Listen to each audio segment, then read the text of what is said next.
Okay, hello, welcome everybody. I'd like to open our board meeting and I'd like to start with the Pledge of Allegiance.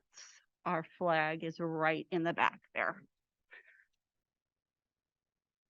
I pledge allegiance to the flag of the United States of America and to the republic for which it stands, one nation, under God, indivisible, with liberty and justice for all. Thank you very much. And I need an approval of the agenda. Do I have a motion? And a second?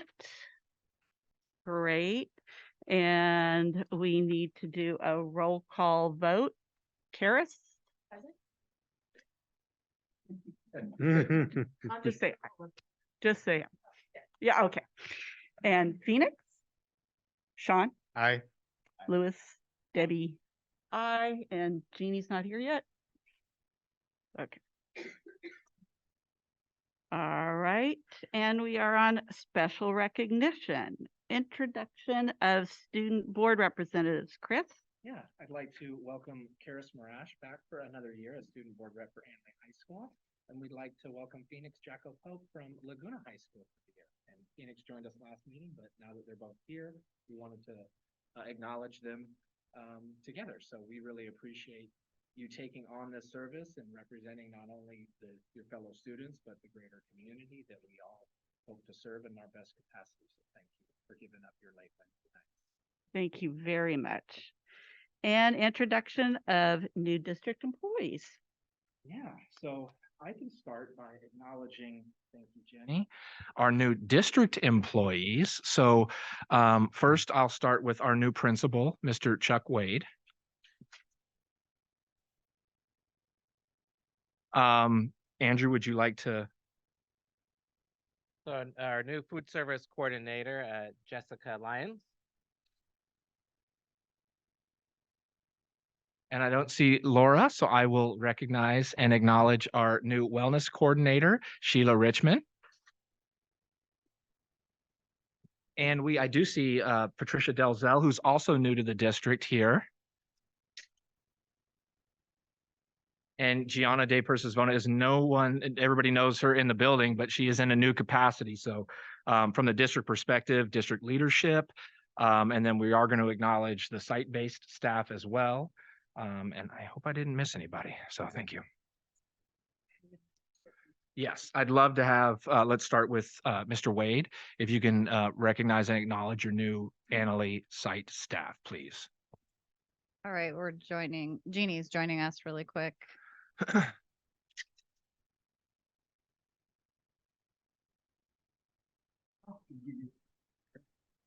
No. No. No. We can hear you, Jeannie. Thank you. Okay, are we ready? Yes. Okay. Hold on, I'm gonna reposition the camera so we can see you. At our last meeting, we mentioned we're super fortunate. We feel super fortunate to have so many high quality new employees. Terrifically excited to announce this list. I know that many more would be here tonight, except tomorrow night is back to school night. So I think for some it was a little bit of a choice in terms of family obligations and things like that. So we do have a few with us. I'm going to read the names. When your name is read, if you want to stand up, everyone will salute you and welcome you. So Spencer Burrows.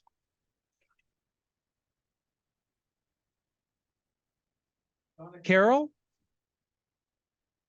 Micah Contreras. Omar Cortez. Trish Delzell. Gianna De Persisvona. Alma Diaz. Adelaide Hernandez DeRue. Lori Jones. Courtney King. Joseph Maciel. Melissa McLaughlin. Clay Pafford, Sarah Piccolo, Titi Ruhaka, Sylvia Santiago, Mike Sharon, that's a name that some of you may recognize. He's back as a long-term sub. Ariana Sturr and Ashley Vilchis. Again, we're super happy to have this crew. They've definitely hit the ground running, and we're fully staffed. So thanks for making that happen, everyone. Appreciate it. Mr. Alexander, would you like to introduce your new staff? Thank you. Okay, well, mine would be not nearly as many. And we have 3 new staff members this year, and all 3 are actually fairly familiar with the district. And to echo what Chuck said, we are very fortunate and happy to have these people on staff. Donnell Drew, who is our new admin assistant, who came over to us from the consortium. Joshua Shaw is our new science teacher who came over to us from Annalee High School. And Lana McNamara, who was a former El Molino teacher, came back to us, replaced Gianna when she left, and is actually back in her old classroom, which is really cool. So very fortunate to have these people, and yeah, we're just excited to have a great year.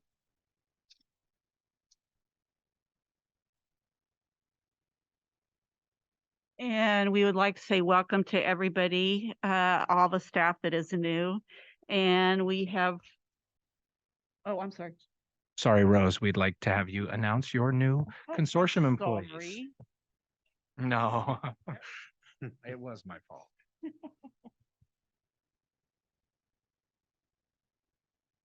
Good evening, everybody. I'm really also very excited to announce new staff members for the consortium.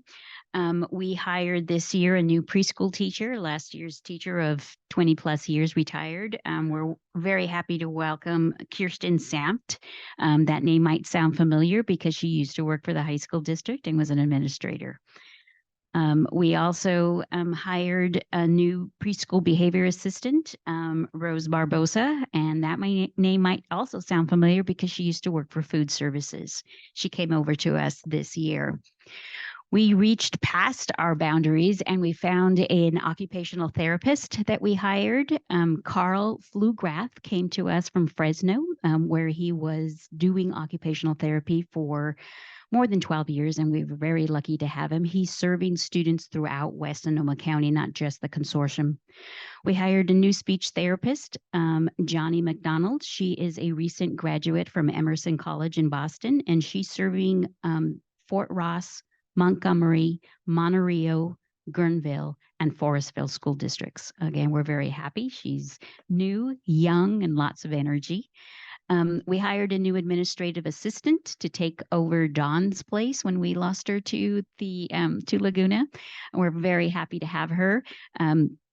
Christina Stanton used to work for the Sonoma County Regional Parks for over 21 years, and now she's with us trying something different, and we're very happy to have her. We have a new second grade teacher in our SDC program located at the Parkside Elementary site. Amber Munoz, she earned her teaching credential a number of years ago, but she never actually taught. So she is taking her certificate and applying for a credential. We're waiting for that to come through, but she's very energetic. She loves working with the little kids. She's doing a great job. And there's more. We hired a new RSP/behavior specialist, Libby Irving. Libby Irving is going to spend 3 days with the consortium, and 2 days she's working for the Montgomery School District and the Fort Ross School District as their RSP teacher. Libby jumped right in. She comes to us from Reach. In our community, and when they closed their doors, we got lucky and we were able to hire her. And then finally, we have a new behavior assistant, Tyra Graham. She's working in Parkside in that 1-2 combination classroom there. Tyra has been working with adults with disabilities for over 20 years, and she's decided she wanted to try her hand with the little ones. And so she's with us now. Again, we're very happy with our staff. We feel like we've got a strong team, and we're looking forward to the school year.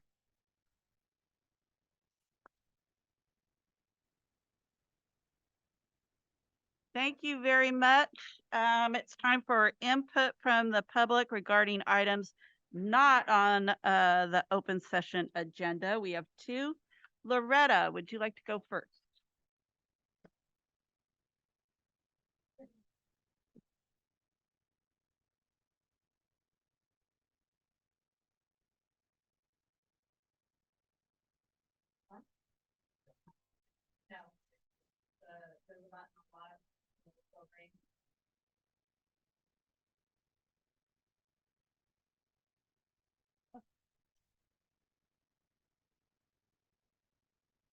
Oh, to slide it. I was pushing it. Sorry. All right. Good evening, everybody. Before I start, I just want to take just one moment to recognize the passing of a longtime Anley teacher, Ted Rebello. He taught ag and all the shop classes. I think he taught every single one of them. And we lost him about a week ago. The good news is that more and more classes have been having reunions all summer, and during COVID time, when they couldn't have reunions, some of the classes have now turned to having birthday parties. So a class will have, if it's not time for a reunion, they'll have like a 50th birthday party or a 55th birthday party. So, and many of them have done tours of the school on the outside, and they've been very impressed with how it looks, how clean it is. The second bit of news is that we partnered with the Boosters Club this last week, and each of us put in $3,500 towards a new headset for the stadium field to be used. It's good that when we can partner with the Boosters Club for many things. And speaking of boosters, we are in need of workers at the Friday night football games for the snack stand. Each time it needs 14 people inside and 2 people who are barbecuers for 2 different shifts. So you can see that there are about 35 people they're trying to get every week. The Alumni Association is in charge of the October 20th homecoming game, and we would like to invite any of you to come.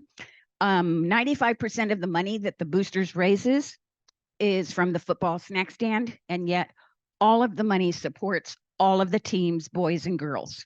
So if any of you would like to volunteer your time, I would be happy to sign you up. And then just another, it's good to see Julie back. Julie, I'm wishing you many good years ahead and get well soon. And Jeannie, I know that you've got your leg up with some ice on it, and soon you will be chasing those grandkids around. Good luck. Thank you so much, Loretta. We appreciate you. And David Carey.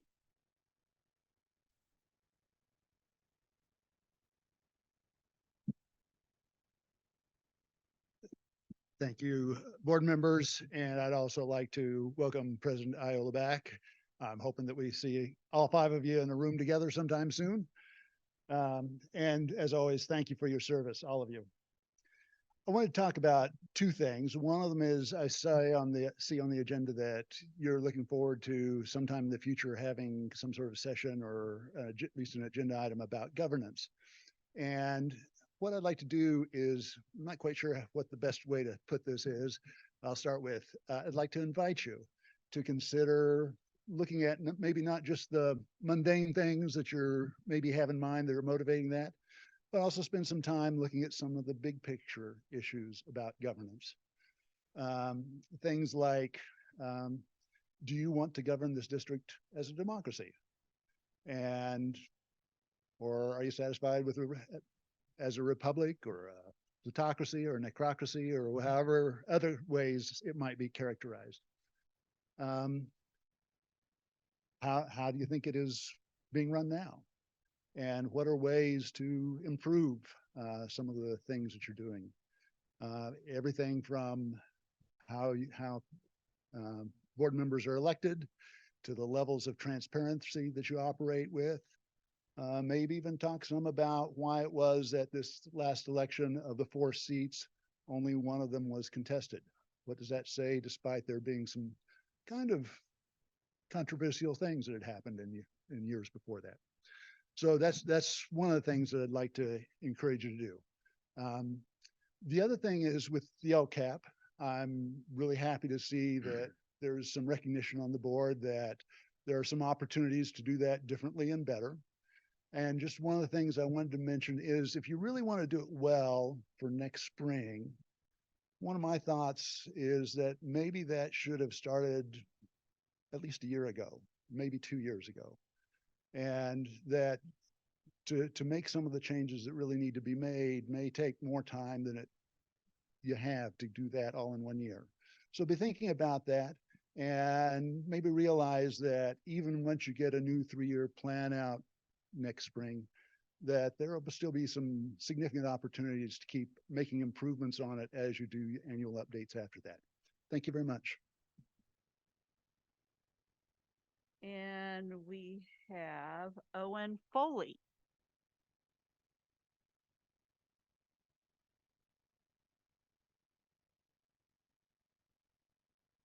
Good evening, everybody. I'm Owen Foley, a student here at Annalee High School. And I'm a student ambassador to Japan, went last summer. And also I'm the founder of a Zen Remembrance Club. That's our name here at Annalee High School. So I just wanted to talk briefly to put this on your radar. We're a club that seeks to commemorate the Japanese American experience during World War II when they were interned. And this relates to our school's history. We're Annalee students, and there were Annalee students among those interned. So I have some pretty exciting news, actually. We're making a beautiful mural. The JACL has supported us along with Ms. Bruneman, Mr. Forslin, and Mr. Wade. So we're all super excited. And the JACL has also promised to match our donations up to $1,250. So we are well on our way to creating a beautiful mural right outside the library. There's a nice little tree. Maybe you'll get a chance to walk by it. So we are also in the process of getting a presentation on the agenda for next meeting, and hopefully you all will learn a little bit more about our club, our project there. Our mission, in short, is by teaching this history that relates to Annalee High School, and by commemorating the experience of these interned peoples of Annalee High School, we will be able to teach a community-focused way forward, that basically teaching whenever there's a hardship, you can always turn to your community, and it might not negate the hardship, but certainly a good amount of good can be done. So that is our mission, and thank you, Ms. Bruneman and Mr. Forslin and the JACL and Mr. Wade. Thanks, Thank you everybody. very Have much. a good night. Thanks And for my bringing members are that to our back there. attention. They're probably clapping. Yeah, hiding. Thank you. Consent calendar. I need a motion to accept the consent calendar.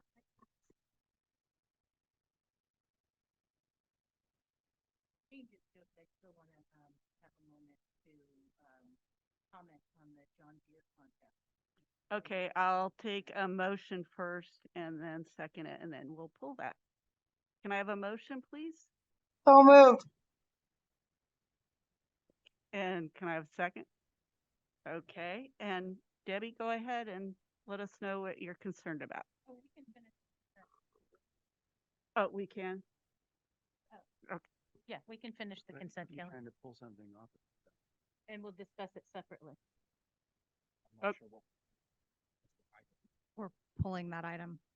Would everybody please use your microphones? I can't hear you. The John Deere contract on the contract. Right. That was number That's 5. being pulled. Yes. It already was pulled. Great, so we can vote on this? The consent Yes. calendar, and then I can comment on the John. Deere Okay, contract. gotcha. Yeah, Okay. it's not part because, right. it's not up Okay, for I a vote understand. anymore. Yeah. Karis. Phoenix.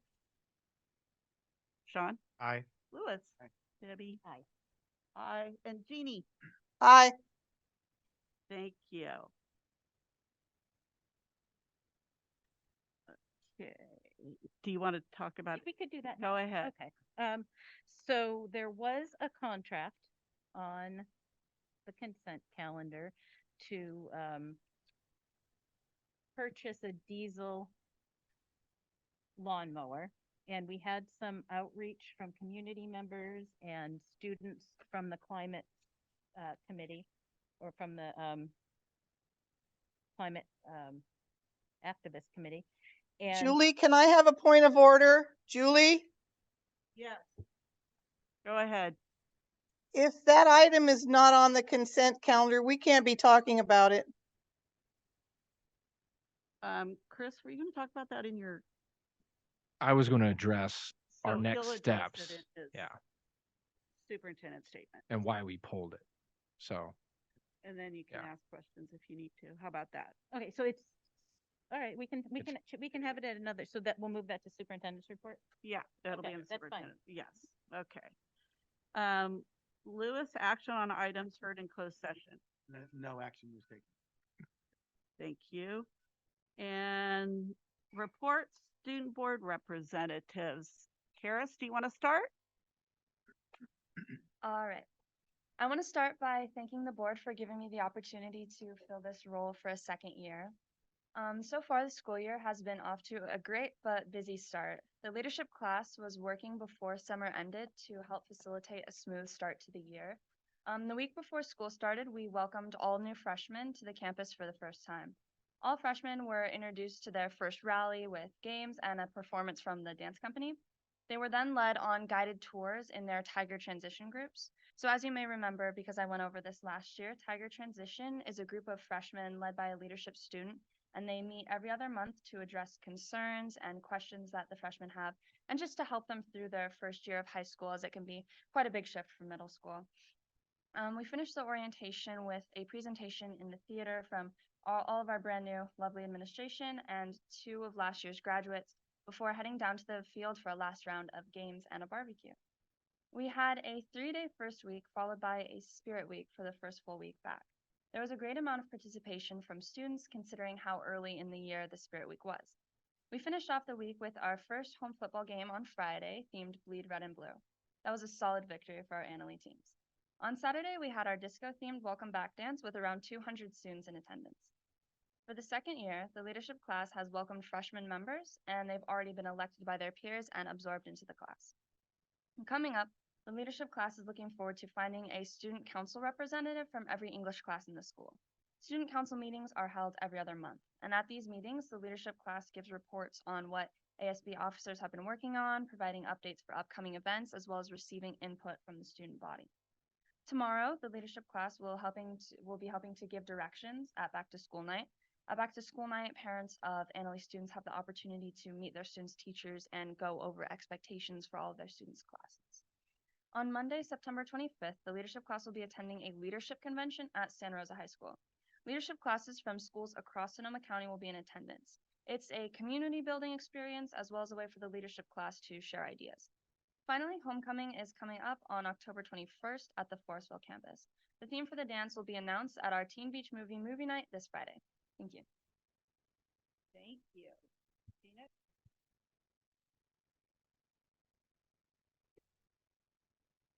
So first, the Pink Panther Club is back up and running. We're excited to welcome our new members, and we plan to organize and decorate the clothing closet here at Laguna, keeping it clean and managed while Julie and other volunteers are unavailable, so that it can stay an open resource to our school community. Second, though, our weight room is currently being installed, which is a huge excitement for many students in PE, and other students are interested in starting a weightlifting club to get a chance to use that resource despite having completed their PE credits required to graduate. Next, we had our first Friday organized by our office staff and held on September 1st. There was music, pizza, and games, and students took our first photos for the yearbook club.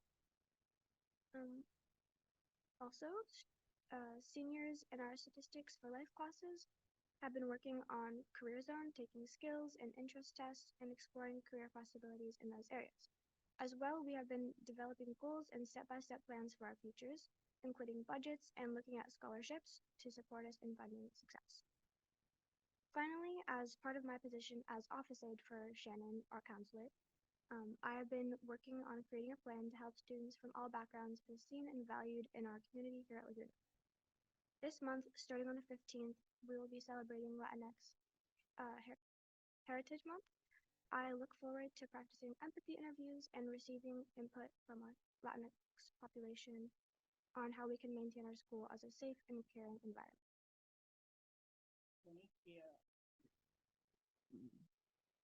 Association report, Lily, Brian? Whoever?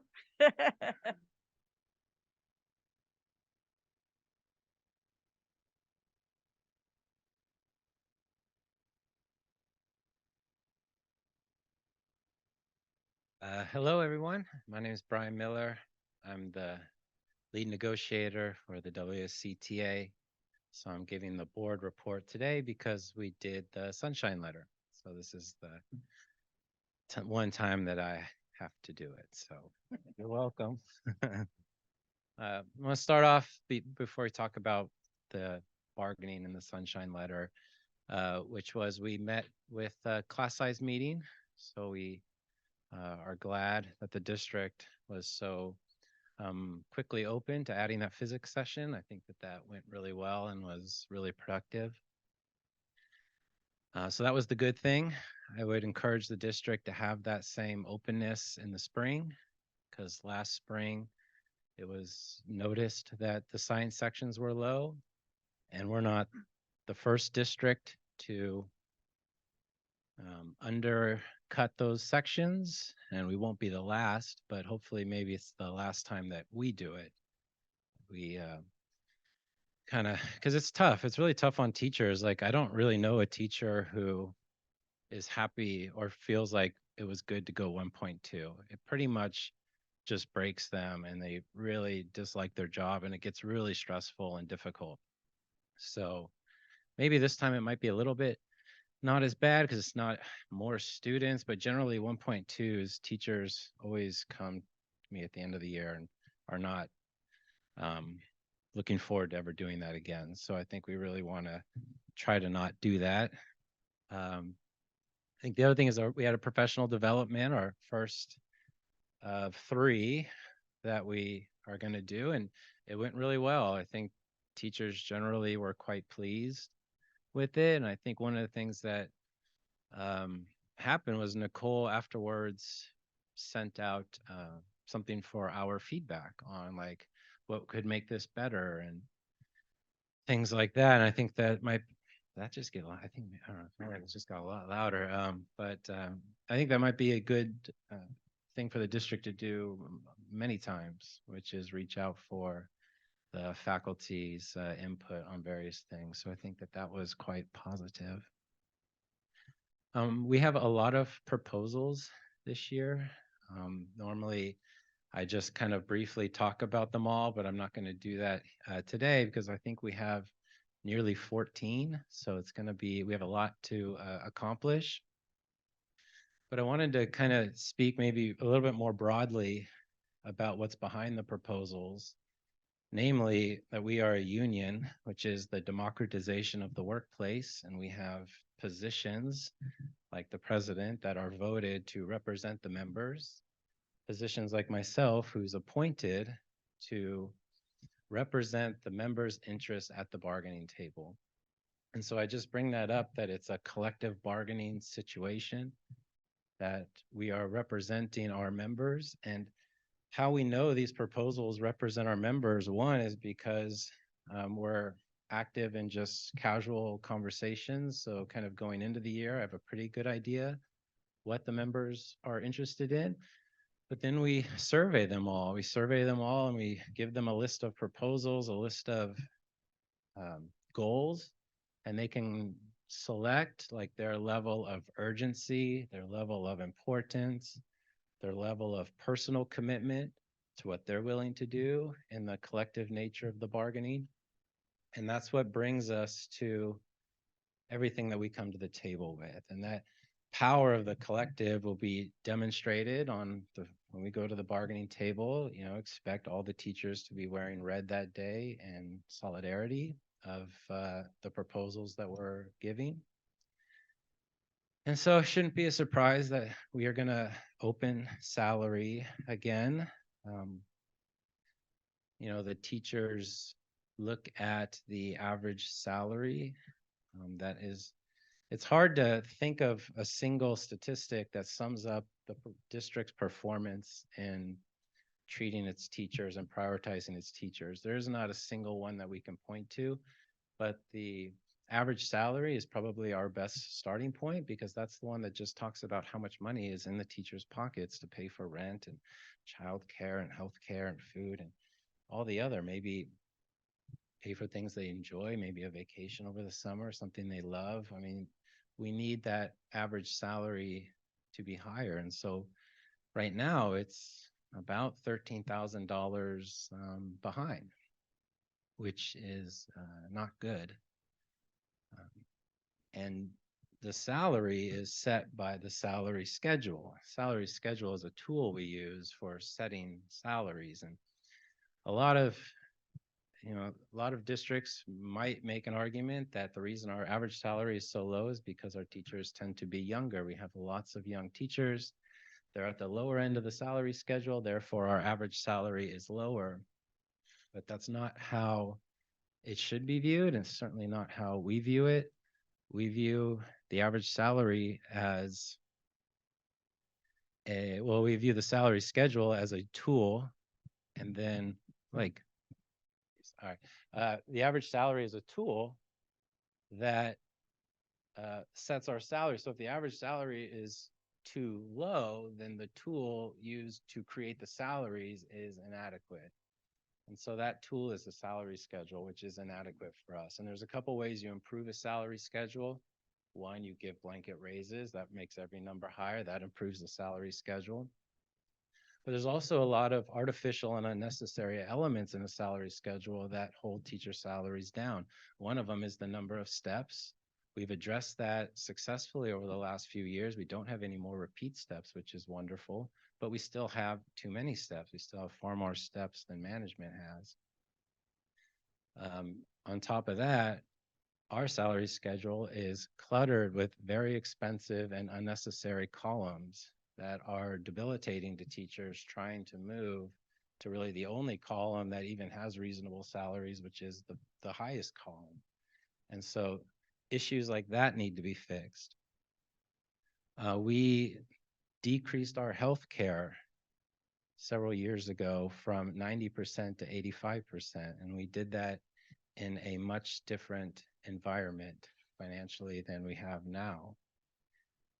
And so what at the time seemed like a reasonable compromise now seems like we need to get back to where we were. So we've reopened health benefits as well.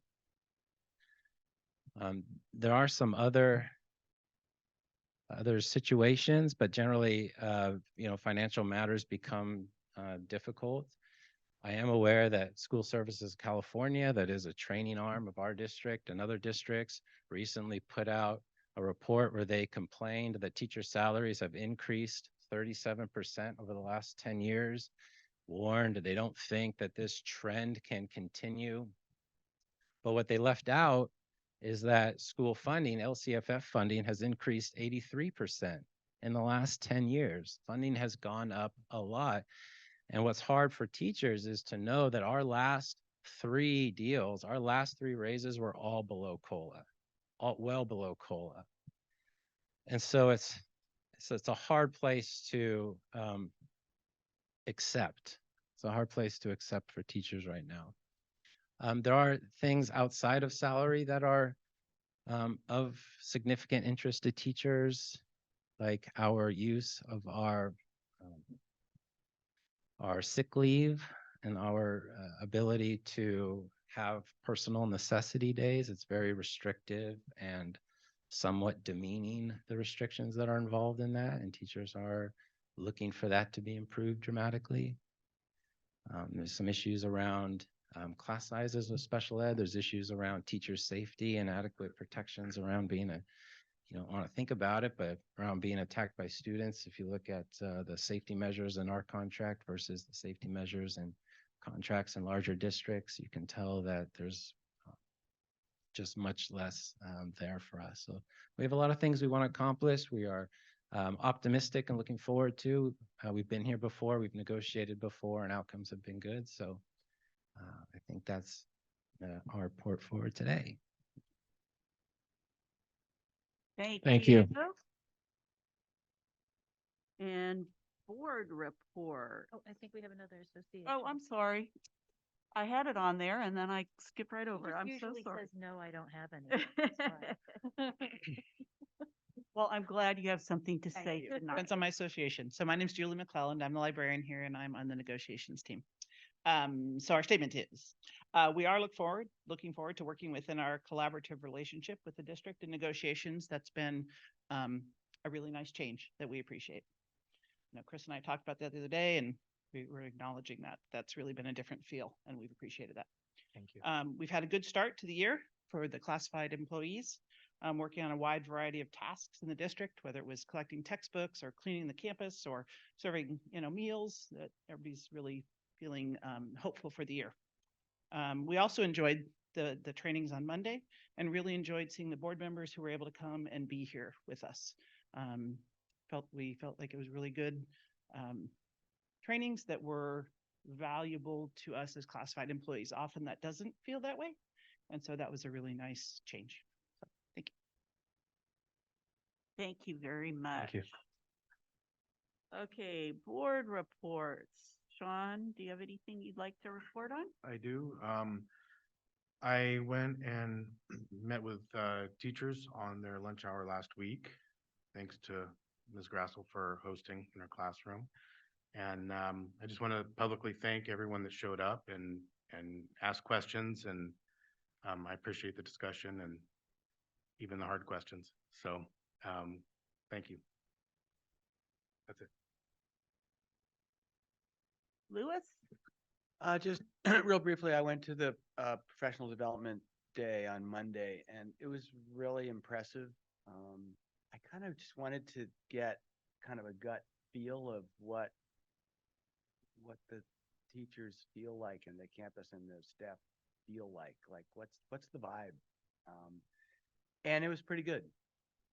We've always have a lot of work we can do, but the participation felt good. The two classes that I went to, one was on restorative practices and the other was on grading for equity, were absolutely fascinating and kind of eye-opening.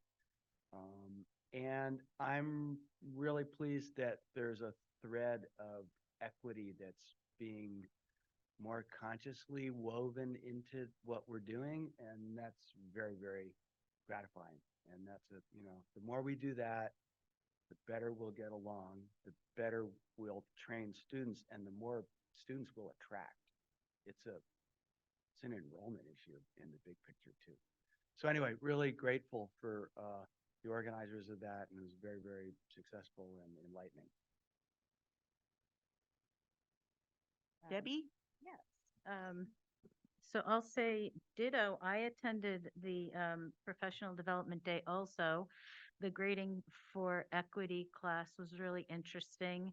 I appreciated the information that was delivered there, and I felt like the teachers that were in the room also appreciated the information. And then I also attended key labor indicators workshop. And so all of these workshops were part one of a 3-part series. And so they were introductions, and I do appreciate, I saw the feedback form that Nicole Wilkinson sent out, and I appreciate that they're going to build on that and bring those, I think, those same workshops back again with part 2. And I would love to be invited to that as well. On the note of professional development, on September 27th, I've mentioned this before, but there's still time to sign up. There's a California School Boards Association Professional Development Day. And actually what you said, Karis, and your leadership that week on the 25th made me think that, remember that students are also very welcome to attend these. It's in Napa, so we might need to, look into carpooling or something. But if you are interested in attending that, I think that Karen has the information about that and she could help you get signed up. It's free and it's very informative to get information from the California School Boards Association. It's in the evening. And then just briefly mention the issue of transparency, and I think David Carey brought that up. And are we a democracy? And we're talking a lot about fair practice. And this is, we are in a democratic society, and the way a school is governed is that the trustees are put into place, elected or appointed, to deliver back to the administration what the will of the community is, and then balance that, the fair practice, with ed code and best practices, and make decisions on behalf of the community. And that is really important to me. And I just think it's really important that as we move forward and bring things to the agenda, that the community isn't surprised by them as they come forward, and that we can give a little bit of heads up and make sure that everybody knows what we're thinking about and has a chance to weigh in, because we're not here because we know what's best. We're here because we've agreed to listen and learn and dialogue. So thank you for bringing that up, David, and I'd be happy to chat with you offline sometime. Jeannie, do you have anything you'd like to report? First of all, thanks everybody for allowing me to Zoom in on the meeting tonight. And I was very sad to miss the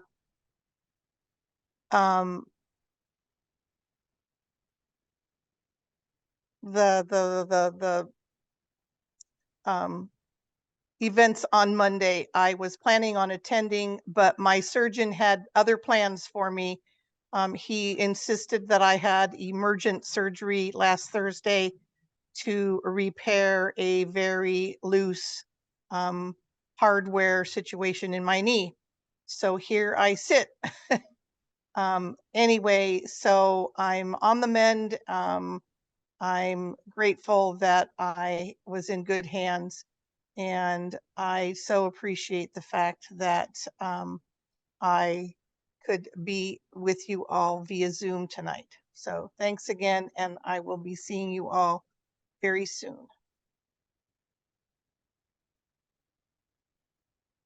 That's all.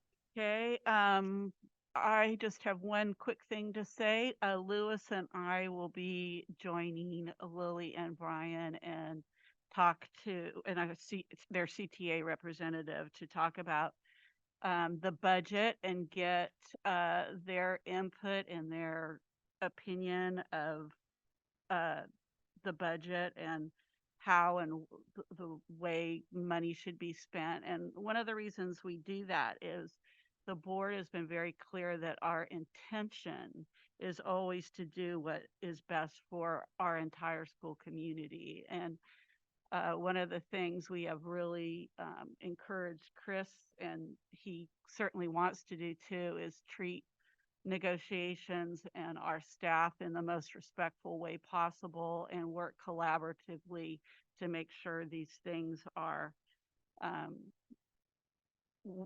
that we work together to make sure the entire school community is represented and best served. So that's the main reason that we've agreed to do that. And I'm looking forward to going with both Lily and Brian and hear all that information. So thank you.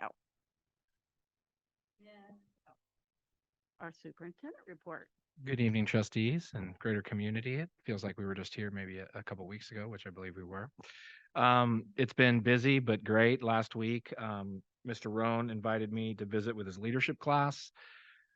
Spent some time engaging in some really great conversations from their experience in terms of building their 4-year plans, where they've had some support, some celebrations, offered some great suggestions. We talked a little bit about, our closed campus and what that could look like, which led into a conversation around some of the issues we've had at Safeway.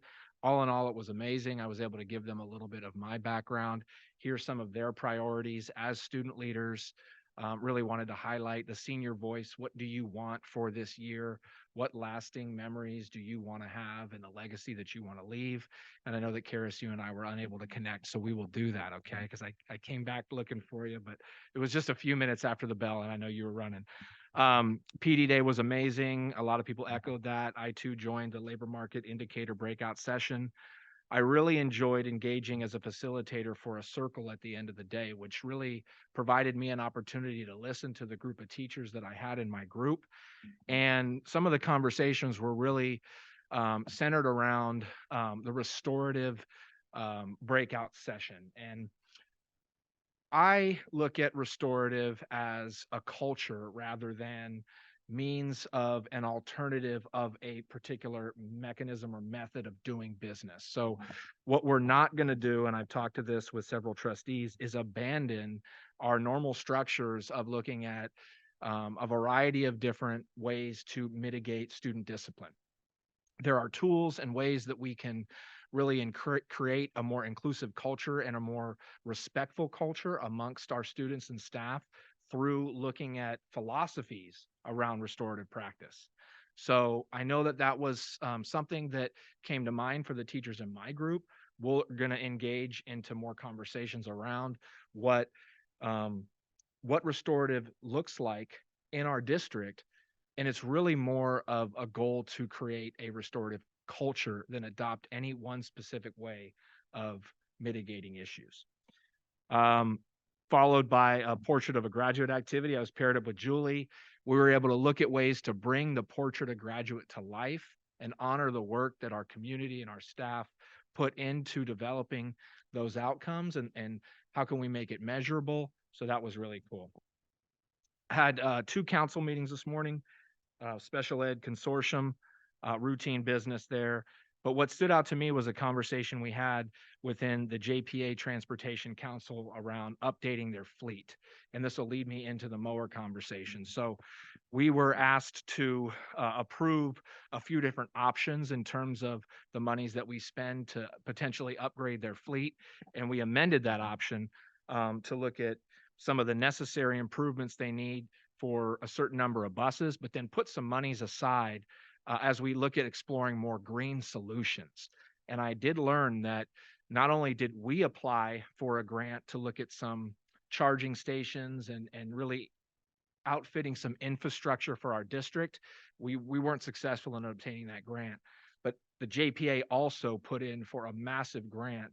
And we're just navigating some of the state requirements that are laid out.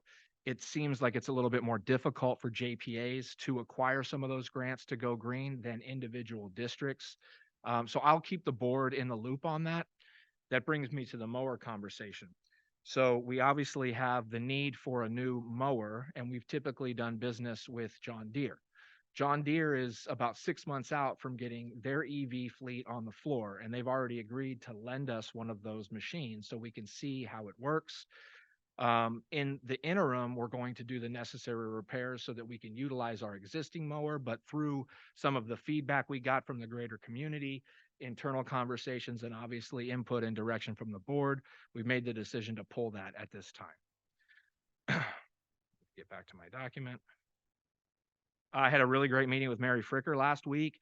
Got to know her a little bit more and some of the things that she's interested in doing. And we've engaged in some conversations around utilizing one of our classrooms at the El Molino campus to create an El Molino museum. And I know that Mary has mentioned that she's willing to help organize that. And there would be really no impact on the district in terms of other than just supporting that and looking at what would that memorabilia look like. So I'm looking forward to engaging further in those conversations and honoring those traditions of El Molino. We have an upcoming DEI meeting on the 18th. We plan to do some recalibration within our processes. look at the action plan progress, celebrations, to-dos, so on and so forth. And we'll have a future report for the board as early as October. Engaging in CTE facility planning, we're really excited. You're going to get an update on that tonight. I too am looking forward to working with our labor partners during negotiations this year. I've enjoyed our time together. I look forward to learning more about our priorities, agreeing on the ways that we interpret things together, and having a transparent collegial process. So really looking forward to that with both CSEA and the Teachers Association as well. So thank you for your comments this evening.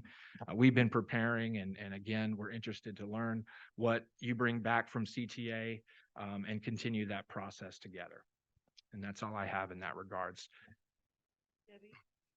I have actually, from what you just reported out, I have two questions on two separate things. One is going back and reflecting on the Portrait of a Graduate exercise that we did in the Professional Development Day.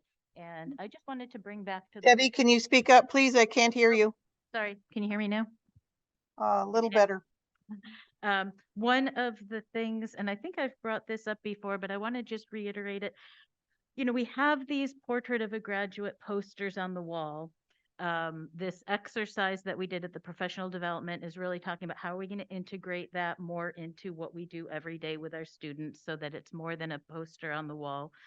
And I wonder if this is something that the board would want to entertain over the coming months, is to consider what it would look like to have a portrait of a graduate, a portrait of the school board from a leadership standpoint, to adopt those, just to bring those into the way we view things, just in order to model that for our students. And We said we would discuss that when we had our governance team meeting.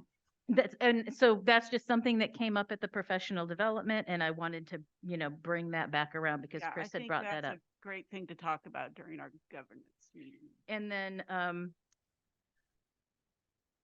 regarding the John Deere contract, I just wanted to point out that we got quite a flurry of community input.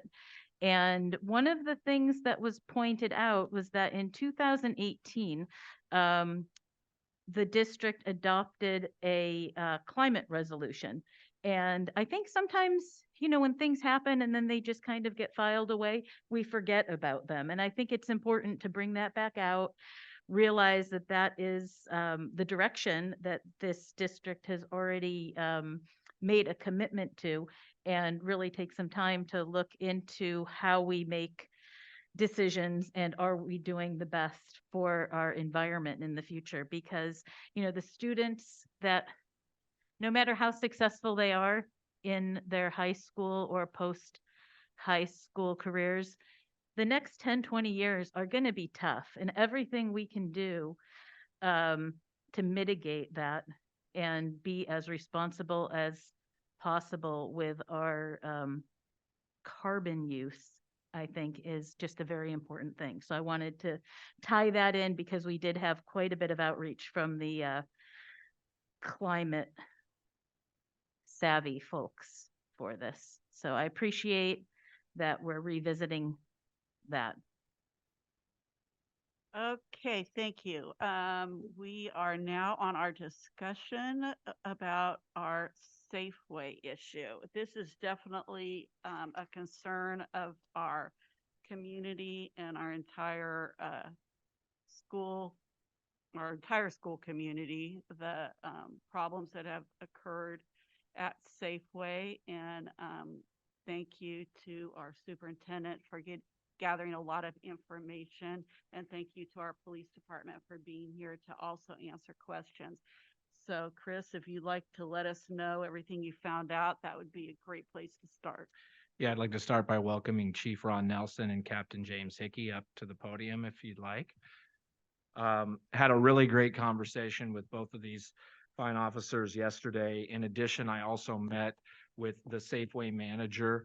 And to take it a step further, I asked the Safeway manager to put me in touch with the district manager who's an 88 Annalee grad. So we had some really great conversations to honor these gentlemen's time. I'm going to start with them.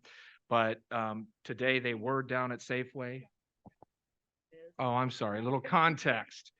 So if you're not aware, as with any high school that's close to a Safeway, sometimes that's a place where students can gravitate. And we've had some issues there, from scuffles to shoplifting to just disrespectful behavior in terms of getting in the way of our community members who shop at Safeway regularly. This isn't a new issue, so forgive me for not giving you that context. But if you're new to the community, that does give you a little bit of an idea why we brought this to the board, to discuss our partnership as a community and how we can address this. And I even talked about this earlier in my report, that this became a pretty robust conversation, right, in class, Karis, as to how we can be more ambassadors of our community, what we can do as the adults, what we hope the parents will do on their end in guiding their kids, to how we can partner with the law enforcement agencies as well as Safeway management. So, Safeway district manager did tell me that they've made some, implemented some measures to mitigate some of the problems. Most notable, they know when our students gravitate towards Safeway. And with the thought that shoplifting has been something that's happened in the recent history, to not only protect their loss prevention, but most importantly, protect the safety of our teenagers in our community, they're now roping off the liquor section when kids are present. In addition, since California state law does not allow the sale of alcohol between the hours of 2 and 6, they're putting pallets, wood pallets, to prevent anybody from going down the aisle, because as you may be aware, it is a 24-hour Safeway. So the concern for that is not only for teenagers that may be out in the early hours of the night, but anybody from the general public. I do want to provide an opportunity for the board to maybe ask some specific questions from James and Ron, but we had a conversation at the break, and they've made it clear that they really want to help. And as you know, budget cuts have hit all organizations across different industries, and as much as they can, being that we typically have just limited number of officers on the beat, they're going to help with this, and they've made that commitment. But we all have to be mindful that when there's a call, right? So I just want to acknowledge that. I know that both James and Ron were down at Safeway today, and not from the place of being present as a let me hold you accountable, but more so to establish that sense of community. And if you've ever heard of Officer Friendly, and there's a middle school named after him, that's Lawrence Jones. I was actually a student at Ranch Cotati when he was the resource officer, and it really helped set the tone. And I believe that to be true with these fine officers that represent our community and serve this community. So I'll leave it at that. So good evening. My name's Ron Nelson. I'm your chief of police. This is Jim Hickey. He's my captain. I want to thank our student leaders. But I got a bone to pick with you. You guys had a barbecue and we weren't invited. Are you kidding me right now? So keep that in mind for next year, huh? And I want to thank the board for having us in for Superintendent Meredith. We got great leadership here, and it's evident. Hey, Ron, can you speak into the microphone? I can't hear you. Absolutely. My apologies. You have Thank great you. leadership here, and it's evident in the product and quality of students that are attend here. As Chris alluded to, I've recognized the problem. I've been with the Sebastopol Police Department for 3 years. There's some difficulty with it, with some company policies on behalf of Safeway, and we're getting some clarification with them. As a general rule, whenever we've responded, whether it's been adults or youth with shoplifting issues, they haven't pressed forward with prosecution. So that puts us in a tough position of, okay, do we enforce the law when we don't have somebody who's willing to be a victim and take the case to court? That said, there are steps that can be taken. And as Chris alluded to, we don't want to be there as the long arm of the law. We really value a collaborative relationship and being a resource to our students and to the parents and to the community. Jim and I, the first day of school, we were here. We were out at Brookhaven interacting with the kids there as well. And that's really some of the best fun we get to have in our role as police officers. So we are intending on increasing our presence as we're able to dissuade some of the bad behaviors that are going on, but primarily to establish relationships with the kids, and not see us as the enemy and as the cops and, oh my God, the cops are here, so we got to scramble. No, we want to engage in conversations with them, because even some of those kids, they're out there because maybe they don't have anything better to do and it's a thrill for them. But some of those kids may grow up to be our future leaders and future law enforcement and firefighters and things like that. And we like to engage in conversations with them about that. So we're going to do what we can on our part. We're going to continue to be a good collaboration with the school district as well as Safeway. And when we have officers available, can't promise you it's going to be every day after school, but we will be out there and try to mitigate the problem a little more than we've been able to do in the past. Jim, you want to add anything? Yeah, so what I want to speak to more is to the students. You guys are awesome. We were out there today with 2 officers, myself, and then the chief was there as well. And as much as I heard from probably 15 adults, let's call it adults, whatever, that weren't students, and they all came, what are you doing here? Why are you guys here? We know why you're here. Oh, good. Glad you're here. You got to fix this problem. And our response to that was, no, we're here to say hello. We're here to build a relationship with the students. And I want that to get out to the students more than anything else. We didn't come to write tickets today. We didn't go haul kids out and take them to juvenile hall. Something would have happened, we would have done it. That's our job, right? But the reality is we are part of this community. The chief has dedicated himself. He brought me in when I came in. I have 24 years of service prior to coming here. I've worked in schools, I've coached, I've done all this other stuff. And the long arm of the law has to be used at times. But prior to that, we have to use everything we can prior to getting to that when it comes to our students and our future leaders, as the chief said.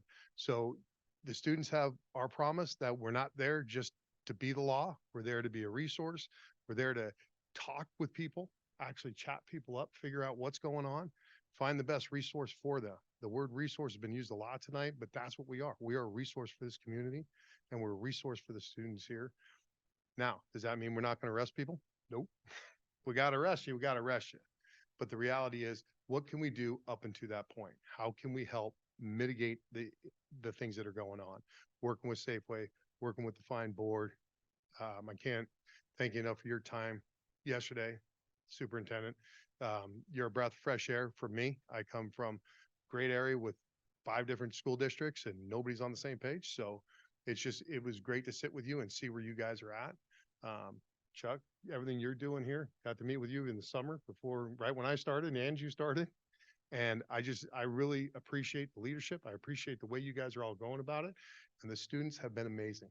I can't tell you, I walked through Safeway, I walked through Pacific Market. I come on the campus, I was here for the career day, and just great questions, great students, great people coming up. So thank you for everything. You have our promise to work with everybody. And I just want that to get to the students. And just two other points to make. This is an educational institution, and education's got to be a big piece of this, not just with the students, but with the community and with the parents as well. And there has to be some parental responsibility and some awareness. I'm not sure that the parents are aware that some of their own children are engaging in these types of behaviors. And the other thing I heard Chris talk about was the restorative process. And part of the restorative process is taking ownership, recognizing the consequences of your actions, and accepting responsibility for that, and recognizing that, hey, you know what, this really isn't the right thing to do. I instituted a restorative justice process in the police department, not only for juveniles, but for some adult offenders as well. So it doesn't mean they're necessarily going to always go to juvenile hall or face arrest. We evaluate each circumstance in each individual's actions and their behaviors and make a determination about which route we're going to need to take specific to that specific incident. So it's sometimes you have to have the carrot and the stick, right? Sometimes you have to use the stick, but it's awful nice to use the carrot. And that's primarily where we want to go with this. And hopefully we can dissuade some of the bad behaviors that's going on, and the community will recognize it as well and be a lot happier. So. Any questions? I'm going to take questions and comments from the board, and then I will ask the community. The only thing I'd like a little clarification on, Chris, before we take questions or comments is how can the school, or why can the school not participate more in identifying the kids and notifying parents of what's going on at Safeway and who is stealing? Yeah, I think that's a great question. I think if something were to happen at Safeway and then that was brought back to our campus, obviously that's under the purview of the administration. So we do have some limitations in that regard. We obviously are insured by RESIG. Safeway is not school property. So if our administrators were called to duty and we asked them to go down and help supervise and mitigate, say, loss prevention, that wouldn't be something that would necessarily be covered under our insurance, nor is it under the purview of what we ask a site administrator to do, because it's not a school-sponsored activity. It's not a school ground per se. So I hope that answers your question, because we do have to look out for the safety of our own employees and our own district's liability as well. And just one more little thing, clarification. Could you please clarify why it's difficult to keep students on campus? Yeah. Like at lunchtime when they're supposed to be on campus? Yeah, I really appreciate that question. I went to 3 high schools in 4 years, and all of them had split off-campus privileges. So I believe we were at all 3 schools, 9, 10 had to stay on, 11, 12 had the privilege to go off. I was able to go off anytime. It's these open campuses in California are just really difficult to secure a perimeter. And the general rule of thumb in terms of site administration, especially when you have a ratio of administrators, right now 3 per 1,400, it's go where the most students are. So students know where even our campus supervisors may have their routines.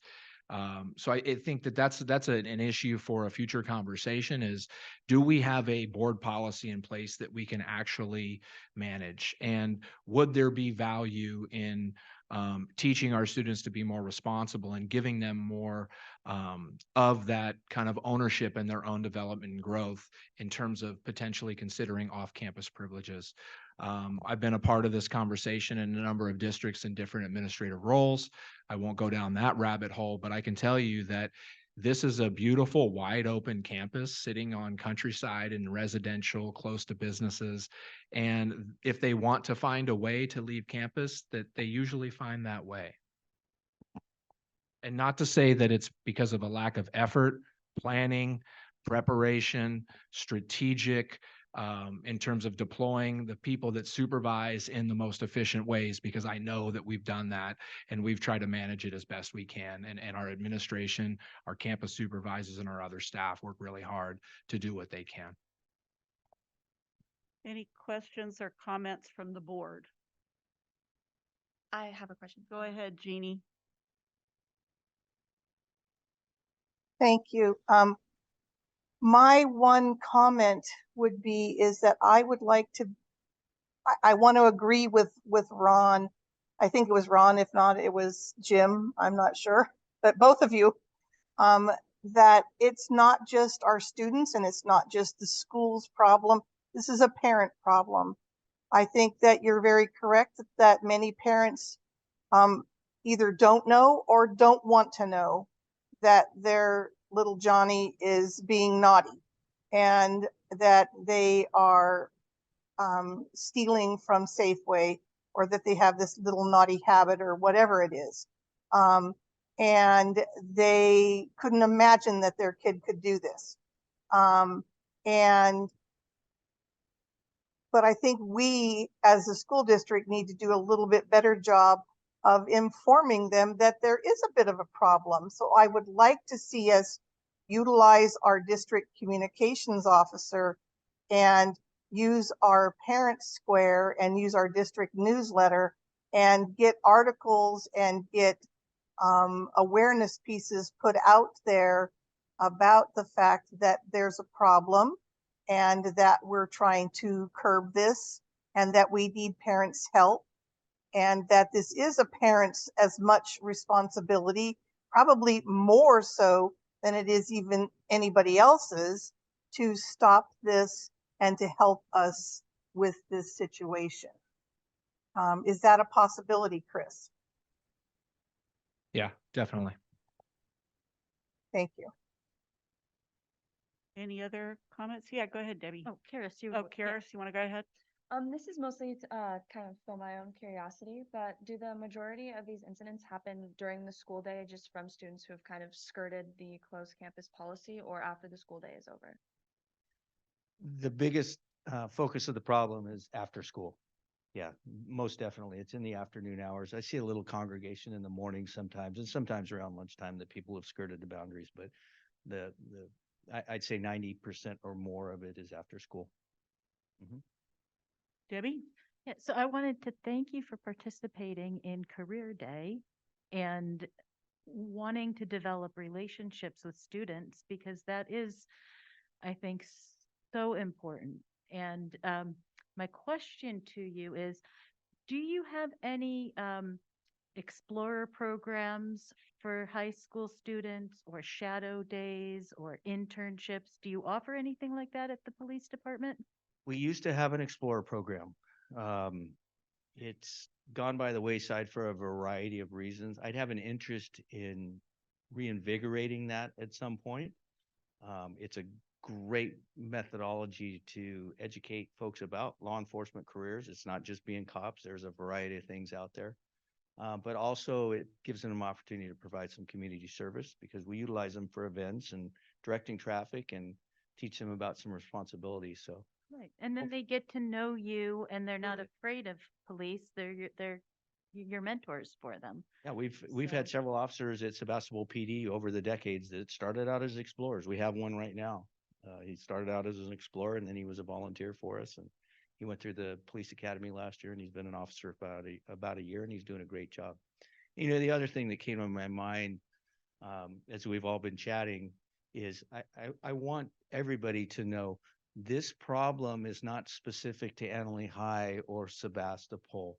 I worked at Santa Rosa PD for 22 years, and one of my areas of responsibility as a lieutenant was the junior college corridor, which includes Santa Rosa High. And it was a constant source of complaints with McDonald's and the small community market in that area. So it's not specific to here. It's when kids are bored, sometimes they find ways to entertain themselves, and not necessarily in the best ways. So that's where some of that education and teaching them, you know, responsibility and integrity, and kind of getting behind the root of the behavior itself. Why are you guys doing this? So Sure. And yeah, and finding other activities Other that are outlets. available to them. Right. absolutely. I just have one comment and question. I was a teacher here in Sebastopol for 34 years. I have high expectations for the kids. I expect them to be able to go to Safeway and not steal. I don't like it when I shop there at that time. I don't want it to happen. And I don't think there's anything wrong with having high expectations for our kids. We have great kids overall, but this is getting out of control. Also, the other thing I'm concerned about is, I don't know if you call them kids, but young people coming here from outside of Sebastopol and hanging out in that parking lot. And I don't know if they're trying to sell drugs or what's going on, but they don't look like, it looks like we're getting people from outside of Sebastopol. Do you find that to be true? Go ahead. So I'll just answer with an exposure today. So we were sitting there as a kid with a skateboard. He's obviously either a senior at another school or older. And so he came walking by. I said, "Hey, how you doing?" "Well, fine." So, "Okay, what are you doing here? Go to school?" "No, I'm waiting for Annalee to get out." "Outstanding." So, "Well, what's outstanding about it?" I go, "I get to meet you, and tell all your friends I'm going to be here every day when school gets out to meet all your buddies." "So what do you think?" "Well, I don't want to meet you." "Outstanding. Then tell your buddies they don't want to meet me either." So that's the kind of stuff. Does it happen? Yes. But as the chief said, it's every high school that's near a school store or has that kind of stuff. Every place I worked, every jurisdiction, I worked at Marin for 24 years. So I worked in every jurisdiction. And it is the same. It's at the CVS down in Marin City. It's at the CVS in Mill Valley. It's similar stuff. And it is people coming in from the outside, but it takes parents, and I thank you for bringing that up. Parents being involved is number one. But let's face it, there's some parents that can't be involved because they're single parents or they're doing the things they can't be involved as much as they want to, right? So that's where we as a community have to come in. And we have to say hello to people. It's amazing here how the community of Sebastopol is so welcoming. They're awesome. Coming in here, I can tell you, I've done this job for a long time. I have had more, hey, welcome aboard, Captain Hickey, and great to have you. Let's talk in this town than I did in my entire time working in Marin. And I loved it. It was great. Don't get me wrong. But that goes for kids too. You're walking by, say hello to them. Hey, what are you doing here? Who are you? Well, I don't care. You'll go. Okay, fine. But at least you reach out. At least they know that us as a community are asking who's who in our home. It takes the community to raise the community. Village to raise a child. Well, it's a community needs to raise a community as well. And you got a lot of great things going on here. You have such great diversity in the way people think and the way things are going. Reach out, say hello. Talk to one kid. He goes, "Oh, you don't want to talk to me." So why not? I just came from the union. Oh, I didn't get a job. Outstanding. What are you looking to be? Well, I want to be a carpenter. Cool. I was a union laborer for a bunch of years. We talked for about 20 minutes. This is the first conversation with a cop I've ever had that didn't go the other way. Awesome. Well, cool. But I would have done that if I was in my civilian clothes walking out of the same store. Hey, what's going on, man? And the way it all started, he goes, "How you doing?" I said, "I'm freaking outstanding." You being sarcastic? No. I love working here. And that's how the conversation started. But I do that same thing in my off time, my own hometown, in this town when I'm walking in and out of the store. So that's the engagement that I think is missing. There's and because Safeway has been a bit of an issue and all this stuff, people, I'm not going there. I don't like going there. Well, when I'm there, I just go in, get my stuff, and I leave. Well, okay, that's everybody's right to do however you want to do it, but reaching out, taking the olive branch. Hey, how are you? Oh, I got 3 get out of here today, but that one girl came up and was just, "Oh, it's so nice to meet you." I mean, it's good for the soul. So it takes a community to do this, and we're willing to jump in and do it to the best of our ability. And at the end of the day, if the talking's not working, the diversion's not working, everything we can do to try to mitigate the arrest, well, then that's why the rules and laws are here. We have to enforce it. So hopefully that Do you have questions or comments from the community? Jenny? Jenny? Hi, My name is Jenny Bertino. she's gonna watch you at the mic. I have a loud voice. Can I thank Captain Nelson and Captain Hickey and Chief Nelson. I did let them know that they were here to answer questions of the board. So if the board's done with them, I'd like I to go do to, have a question for you. Okay. First of all, I want to thank you. Okay, I wanna thank you. For being here. Okay, I've worked in this community for 35 years teaching also. 20 years ago, I worked with Captain Chief Weaver, or Chief, I guess you call them. I forget what it is. But anyway, he was in my classroom for probably over 5 years in the Adopt a Cop program. And there was another officer, Scott, I don't remember his last name, but was in another classroom. We were 5th graders at that time. And it was phenomenal. So, and then a couple years ago, I think you guys were at Parkside in the mornings before school started. Okay, so that's when this needs to get started, not when they're in high school. Okay, we need to get back into these Adopt a Cop programs. We need to have them. I'm glad you're at Port Haven, but I just really feel like you need it sooner than later. Okay, my question to you is, how many officers are on duty during that afternoon period? It's a great question. We only have 2 officers on right now due to budget things and things that have happened. We have 1 sergeant, 1 officer, and myself and the chief on most days. So you only have 2 police officers We only have manning 2 everything? Manning everything. The whole place? So Oh, that's amazing. When you talk about these other Yeah, things that yeah. don't happen, Adopt the Cops and Yeah. stuff, everybody's going through it. Everybody has cuts, and those are some things that have been cut. Like today, we were at Safeway and we had somebody that had threatened to harm themselves, and all 3 of us had to leave. Yeah. right at 3:44 when I saw a bunch of people coming in. They all saw us, but that's the reality. That's what the superintendent's coming from. That's why I wanted to take the question, sir, just because it's important that people understand that. That's what we have on duty. No, I needed to know that because I never see you guys driving around. I live in Grayton, but I'm in this community a lot and I never see a police officer in a car. And we're all. And I had no idea and I think it's terrible. So anyway, I'm really sorry. Is that all for us? That's it. For me, I don't know if anybody else has questions, but I do have a few other things. Okay, so anyway, Chris, I don't even know how to say, Meredith, is that how I'd say your last name? Chris? These Okay. are public comments, ma'am. This is not, yeah, we can't really get into an open. Well, no, I just want to thank Yeah, you okay, for expressing the problem at Safeway so well. I just really thank you for that. Talk to the police officers. Okay, so the problem with the kids that I'm having, okay, and I taught middle school. I've taught every age from 2.5-year-olds through 8th grade. I taught middle school. I was in menopause and it was crazy, but I can handle these kids. I like kids a lot. Anyway, the behavior, the attitude. You know, I was trying to get into Safeway, into this front of the store, like I don't know what time, and there were a bunch of kids. And so I'm just kind of trying to, weave myself in. And a kid stepped, as I was weaving in, of course, he didn't know I was there. He stepped really hard on my foot, bare, sandals, and he had a big boot on. And I said to him, "Oh, I'm sorry," because I felt I got in his way. And he said, well, something like, "Well, what are you sorry about?" And I said, "Well, blah, blah, blah." And I said, "Do you have something to say? Like, are you sorry?" And he says, "I got nothing to say to you. I did nothing wrong."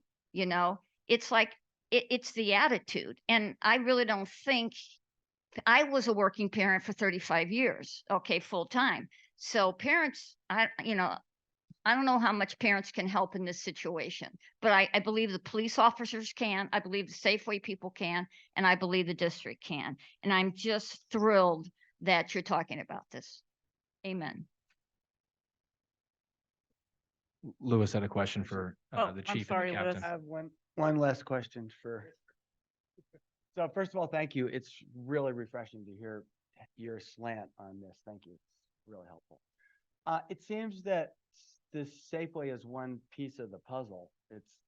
We don't want it to be a big piece of the puzzle, but if they're not willing to prosecute when someone steals, then it takes away a whole piece of leverage from you guys, even though that's not where you want to go with it, and we thank you for that. But do you see any hope that they might step up and become part of this community solution? There's no stick from them. I'm an optimist by nature. Good. And I think by engaging in the conversations Chris has started with the district manager, having myself getting involved with some conversations with their management, perhaps we can persuade them and encourage them to be a little more cooperative. I'm not saying they won't prosecute, but that's just been my finding so far. There are things we can do if we were to observe some of these behaviors too. Excuse me. Even though they may not be willing to prosecute in a court of law, it doesn't prohibit us from actually citing them into a restorative process, or if we witness the act and citing them into juvenile court, which would probably end up leading to a restorative process as a component. So I'm optimistic. Good, thank you. Yeah.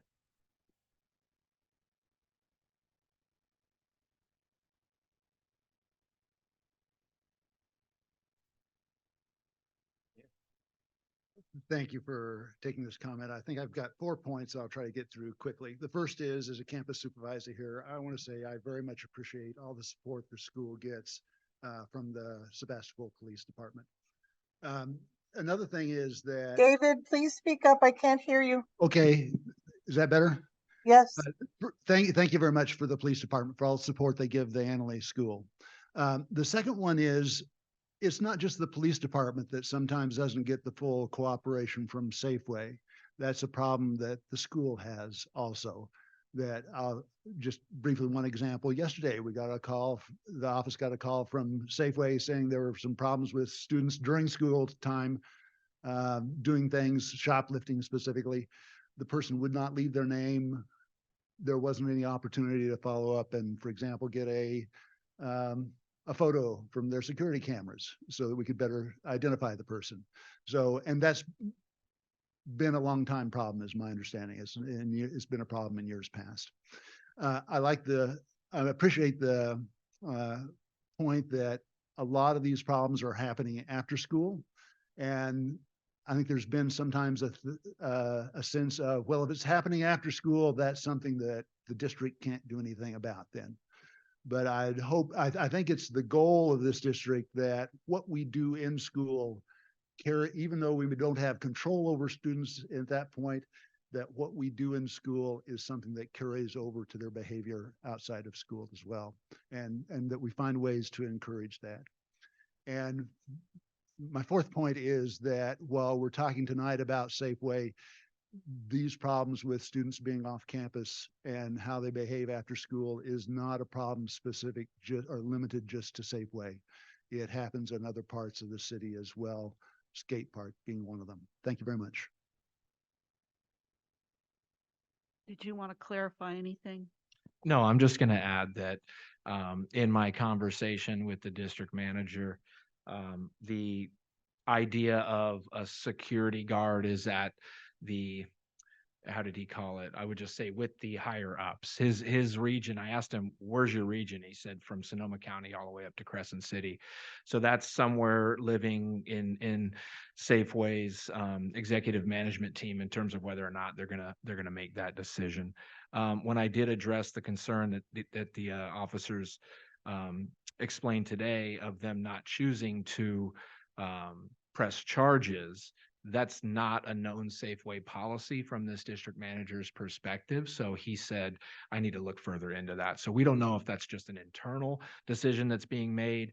There's multiple managers on site that would call the shots in any given shift. But we're going to look to some clarification there. But I think that I would just like to thank, Chief Nelson and Captain Hickey again for joining us tonight and taking questions of the board and generously taking a public question as well. Pleasure. Thank you very much. Thank you all. Thank you guys so very much. Really Go Tigers. appreciate it. Okay, we are now moving to facilities maintenance and technology. Number one is review of the Annalee High School new career technical education classroom facilities project schematic plans. Jenny. Thank you. I am excited to present tonight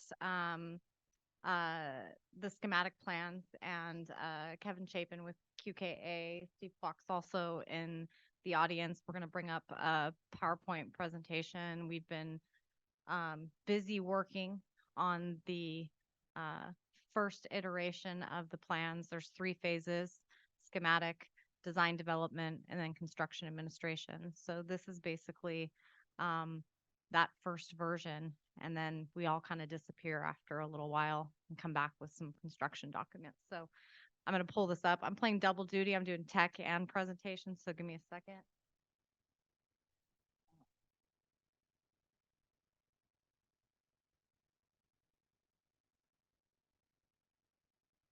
Make sure she stays up there. She's up there. All right, Kevin's gonna take it away. Just a reminder, we're dealing with a new microphone system here, so we're in the middle of modulating all of the things. Thank you for letting me know it was loud. Board members, you don't have to talk directly into the microphone. You can pull your voice away from it because it's hard for me to change it. All Same right. goes for you, Kevin. All right. Thank you for having us tonight. We're excited to kind of share this next step of the process and what we've been working on over the last few months. So I'm going to kind of start a little bit on talking about the site, and then I'm going to actually turn it over to Chuck to talk about evolution and the instructional model and how, and then I'll jump back into the building and talk about how that building supports this. So, yep. First slide. Can I get you to speak into the mic really loudly, please? Sure. Thank you.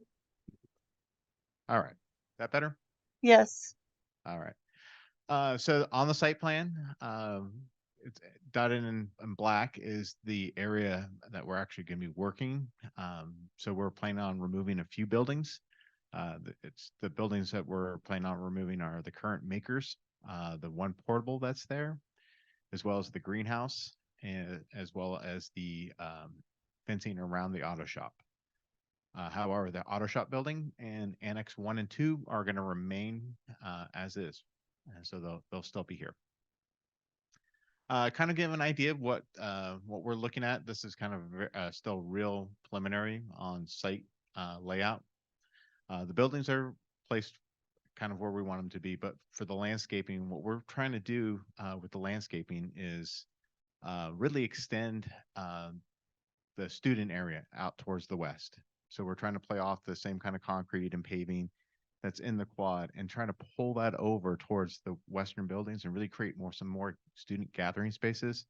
So kind of to the west of the cafeteria is really widen that on, make kind of a secondary plaza that works with the new building that you'll hear about, and try to kind of create a event area and more student gathering. The plans do get bigger as we go.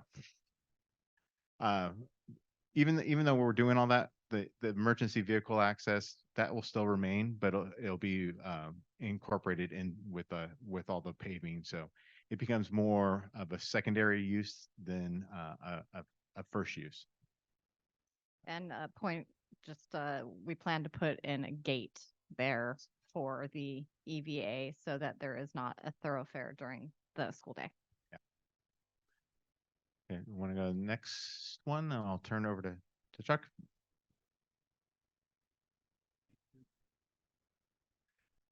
Thank you. So one of the really fun things about talking about imagining sort of a new instructional space is really trying to picture what it's going to look like, what it's going to feel like, what it's going to sound like, what the students are going to be doing in that space. As you can imagine, with a large group of educators talking about this thing, there's not necessarily immediate consensus on that. But what is agreed upon, I think, pretty much by everybody is that it's not necessarily going to look like it looks now in all those spaces. So we've had lots of conversations to sort of imagine what students, 5 and 10 and 20 years from now will be doing in the new building. We think a couple things. One is that they'll be pursuing integrated curriculum. So in other words, they'll be learning what they're learning in ways that are sort of mutually supported in different disciplinary areas. So their learning will be reinforced in multiple classes. It will be connected to relevant experiences that are analogous to what adults do in the workplace. And that they'll be cohorted in a way that all of the research really supports is best for student outcomes, not only in terms of achievement, but also in terms of life outcomes, health, income, happiness, things like that. So imagine, if you will, so the cohort model sort of looks like this. You've got a set of 3 teachers, colleagues. Perhaps one is an ag mechanics teacher, one is an English teacher, one is a social sciences teacher. And on any given block period day, they have the same group of 100 students or so. What that allows them to do is to manage their time somewhat autonomously and independently and think about what they need to do that day to best serve those students. They also have common time, planning time to talk about those students in common and what kinds of specific targeted activities are best for those individual students. So the kinds of things they can do together are much more flexible. They need more flexible space.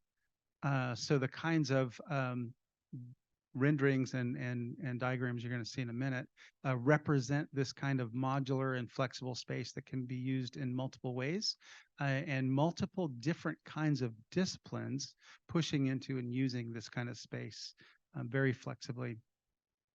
The other thing I wanted to say in terms of the career connected learning piece, um, we're imagining students who are engaging in problems that nobody knows the answer to yet. One of the things that we hear from students frequently is, this is a cool question, cool problem set, but the answer's, here in the back of the book, and it's just not that interesting, right? So we're we're working with industry and community partners. We're engaging in legitimate problems that we have plenty actually in this community that we can bring to students and sort of engage their talents in trying to solve in real ways. That's what we're imagining is happening in the spaces that you're about to see. One of the things that will be required to make that work is in addition to upgrading the facilities, thinking differently about how we use facilities, we're going to need to think a little bit differently about how we schedule use of those facilities. We got a couple years to work on that. We're going to start this year, and we're going to get some help in thinking about how to build a master schedule that can support that research supported cohort model and integrated curricular model. So with that, keep those thoughts in mind as you view the renderings and designs you'll see next. Thank you. So the building itself, we broke it down into 3 different parts. We're calling them Sector A, Sector B, and Sector C. So Sector A has an innovation lab, and it also has a what we call a super fabrication shop. Sector B has a lot of flexible classrooms and additional science classroom.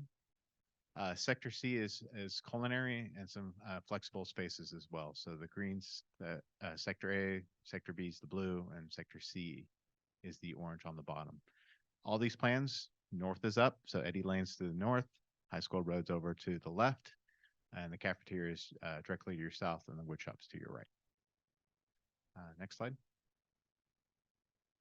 See, they're getting a little bigger. So Sector A, we have an innovation kind of studio space on the left side.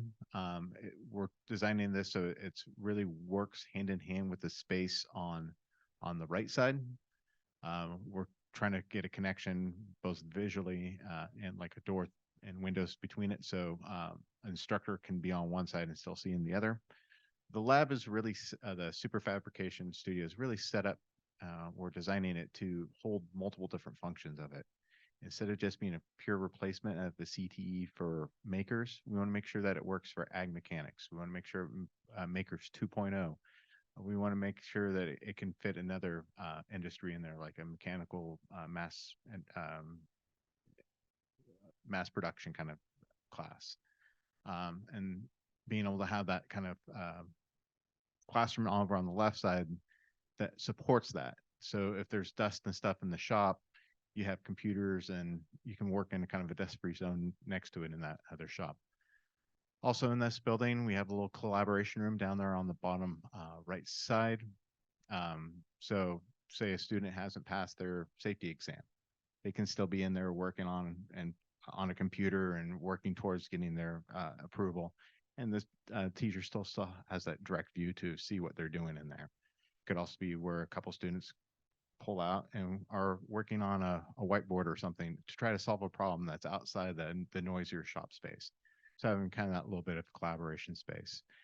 We also have 3 roll-up doors in this space. So we're trying to bring the classroom outside as well.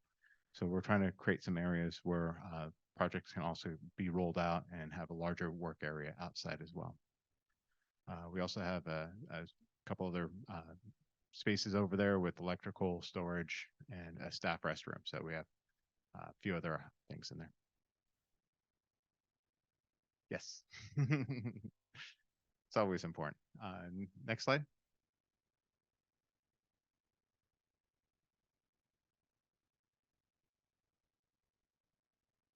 So Sector B, we have 2 flexible classrooms and a science classroom. So the science classroom's over on the right side. It has a prep lab right between next to it.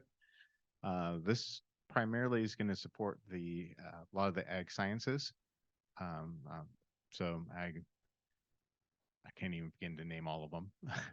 there's a list of them. We've been working with them. to the department to work on this room and figure out their best needs for it. But over the left is really some of that flexible space that Chuck was talking about. Here you have kind of what would be two standard size classrooms. But we also have folding partitions in between them. We have roll-up doors on the north end. So once again, trying to take what's inside, outside as well. And being able to open that folding partition, really create a large flexible space if we need it. So we have a two classroom size. These classrooms can be used for, so English, as Chuck was talking about, so if they're doing a collaboration project, this is where all three of those classes could go. And it's kind of flexible furniture, places for kids to collaborate, lots of technology in the space. And it's really integrated to that lab too, because they're right across from each other. So, imagine both sets of doors being open and students going back and forth and working and solving problems. So the space really kind of creates itself to being a real collaborative space. Next slide. So Sector C, this is a culinary. So there's a full culinary commercial kitchen on the north end there. Has a outside portion of it to the left side. They're kind of dedicated towards the students. So say they finish working on a project and they can go actually outside and enjoy what they created. This kitchen also has a whole bunch of prep space on the right side, as well as dry and cold storage. There's another staff restroom over there on the very far right on the outside. The culinary opens up into two other really flexible classrooms there on the bottom, similar to the flexible classrooms just to the north of that. This has another folding partition, so we can once again take two what would be normal size 960 square foot classrooms and really create a large space.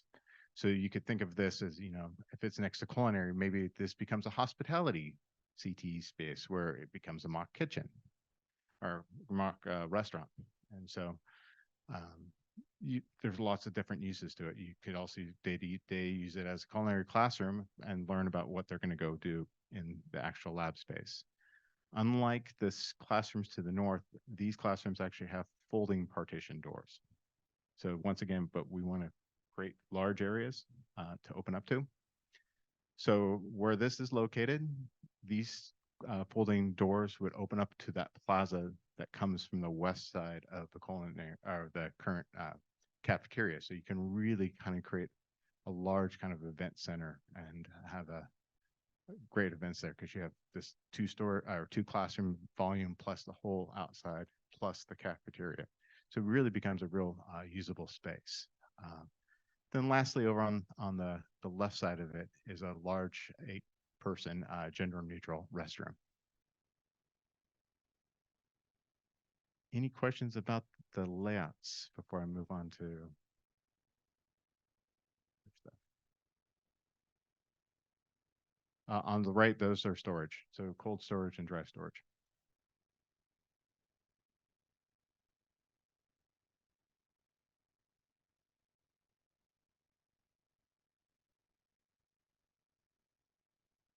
Thanks. So one of the things we have to remember when we're thinking about a cohorted model, this is going to be in use all day.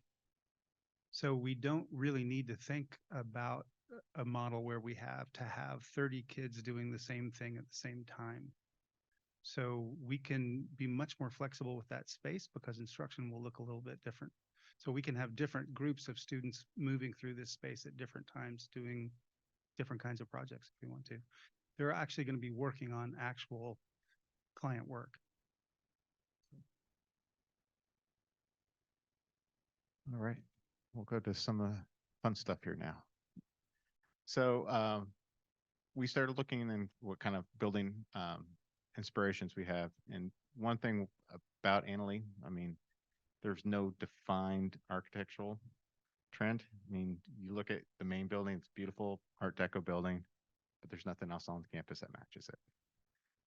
So what we were looking at is kind of looking what would fit into this community by looking at what's around the community right now, what's being built to have it kind of fit the time and place. And so part of it's, we're looking at the Barlow and looking at other things that are going in around town and kind of looking at some of the trends of that. The Barlow has a lot of those interior exterior spaces with a lot of the roll up doors that have large natural lighting and really using materials that are going to last.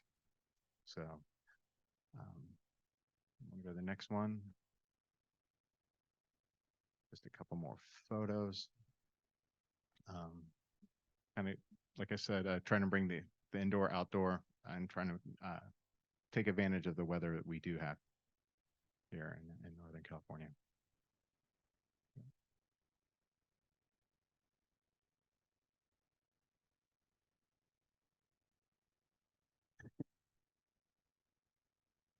So a couple conceptual renderings I'm kind of run through real quick. This is kind of the view looking from Eddy Lane, looking kind of southeast. So looking at that innovation lab and the flexible classrooms beyond in white. What we're trying to do is use a lot of materials that we know are going to work on schools. So we're using stucco, we're using fiber cement board instead of wood because it lasts a lot longer, it's a lot more vandal resistant, a lot easier on maintenance.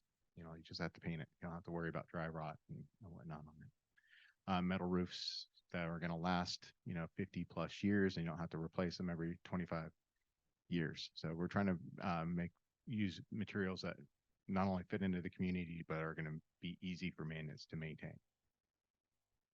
Next one. So looking back at kind of that innovation, those two really flexible classrooms, we're putting a lot of large natural light to the north, so we don't get solar gains on those. So we get a lot of natural good light that's even out of those. We are still looking at different ways of doing shading on the west side and doing some additional coverings over those roll-up doors to really protect those and allow those to for students to be outside of those spaces as well to work. So still working on that. That's why we're early in design. So we're still working on that. But you can see the roll-up doors and all that good northern natural light we're trying to get in there. So this I really like this view. This is the view looking towards the culinary. So that space where on the left side of the culinary arts, where I said the students could go out and enjoy what they've prepared. This is that area, so it's covered outside of it. So you can walk. You have as students walk past in that kind of open area. Large areas to see into that, so they can also see what's going on in there. And there's that energy that you can see that's going in there. Plus, there's all this area for the students to be outside there too. And you can see where the gender neutral restrooms are there on the left, on the right side as well.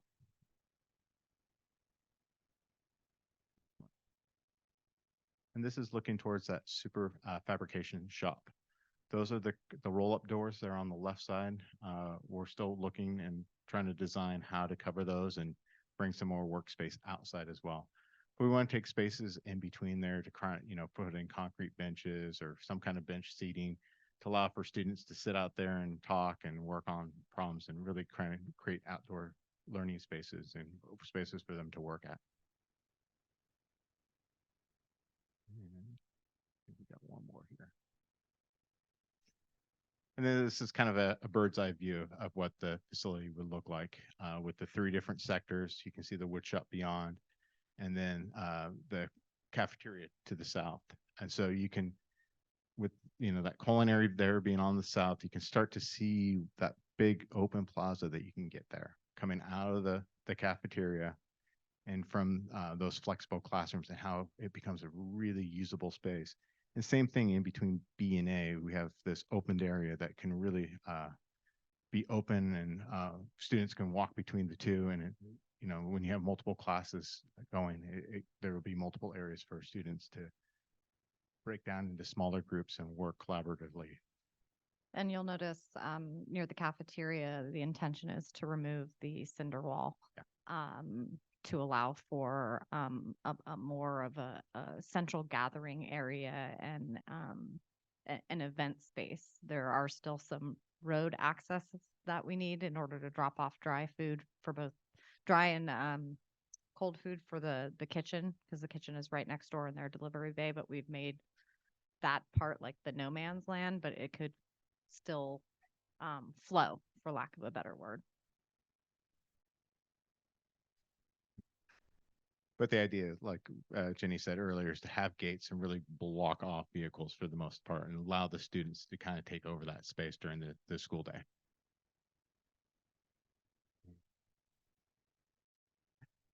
That's it. So thank you. And any questions?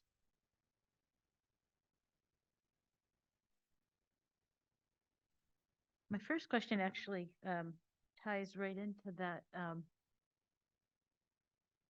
I think it's a great idea to have that walking space for students. I'm wondering,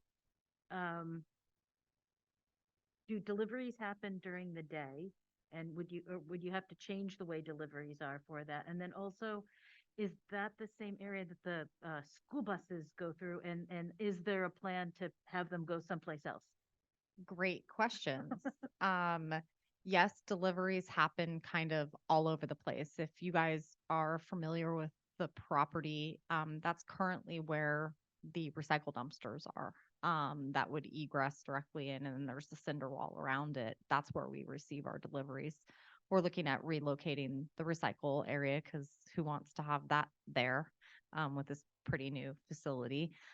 So we're working kind of over here. You guys don't get to see the sexy part of that. Sorry. So that would eliminate garbage traffic. There is still food delivery traffic, and oftentimes they're there fairly early in the morning. I know that sometimes they're not.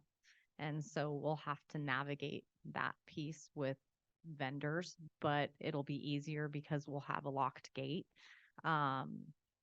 We are taking into consideration, we just talked about it, was it yesterday? Yesterday about the bus lane, and how that we don't really have anywhere for them to go. So the goal would be to install a gate with a clicker that would allow bus traffic to come in. Currently vehicles drive down that thing, whether students are in class or out of class.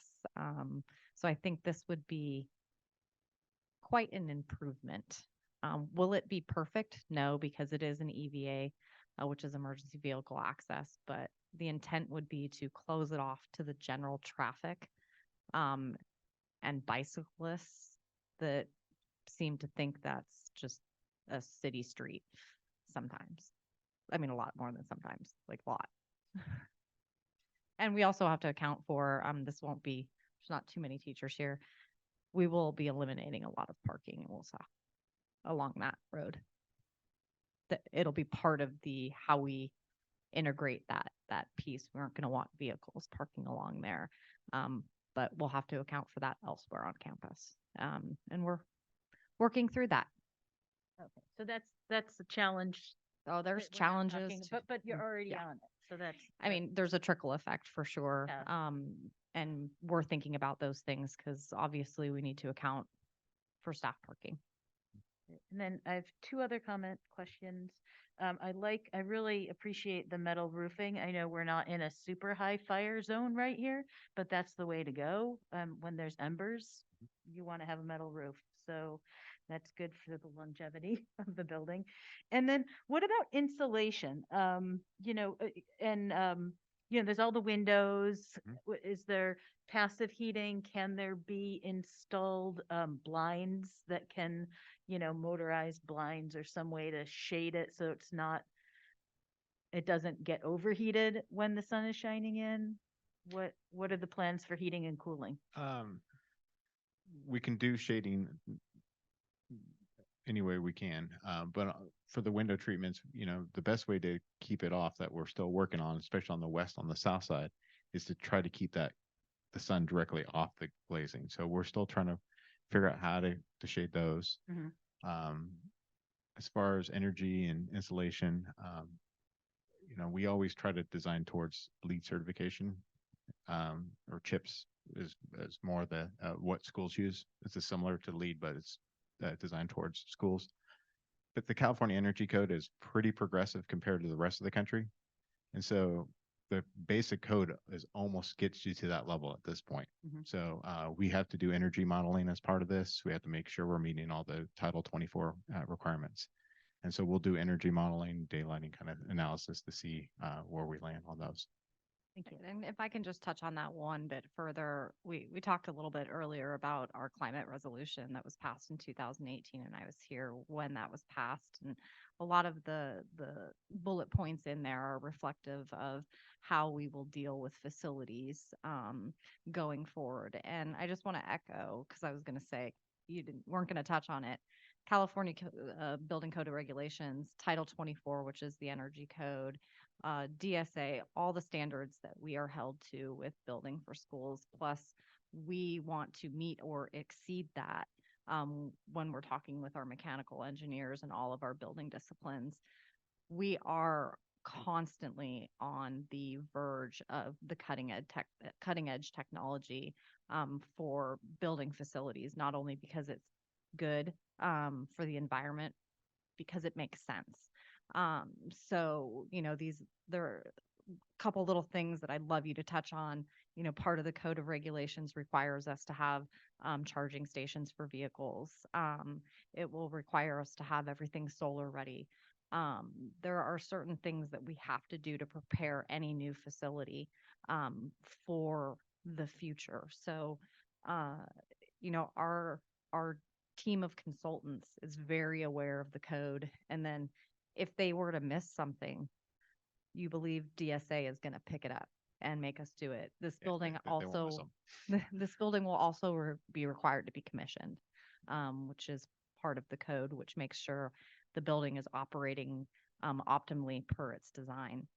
And that has to be an independent third party that's not associated with the project, so that they can give us an independent third party assessment. So there are a lot of checks and balances that happen with these facilities, and we will be meeting all of those requirements, if not, like you said, exceeding them, because while we can't afford to go after chips or lead because it's ridiculously expensive, it doesn't mean that's not the goal.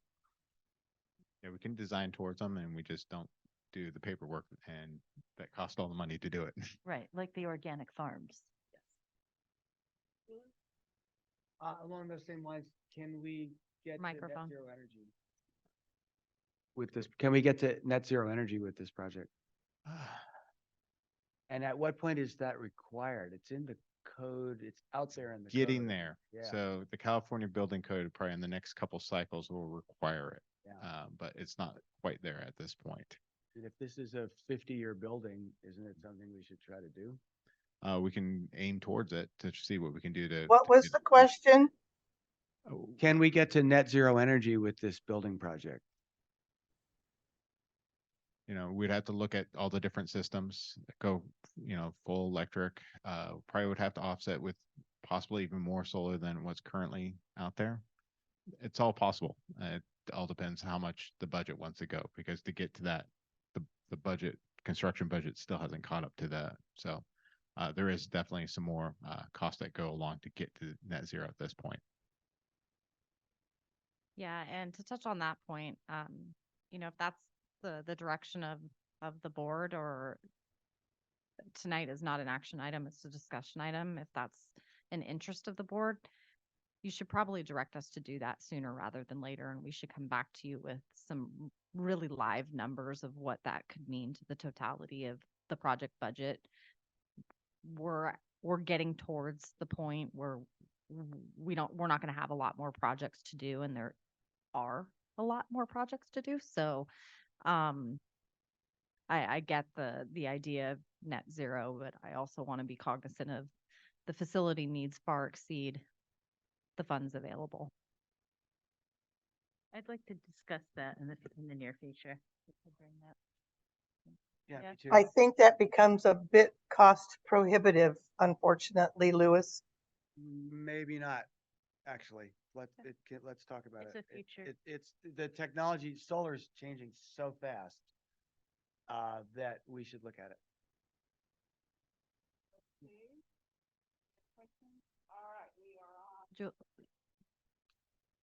Did you have any No more comments. Okay. Um, moving on. You've been hammering little questions at you guys. This is really exciting and it's gorgeous. So thank you. Thank you for your time. Thank you.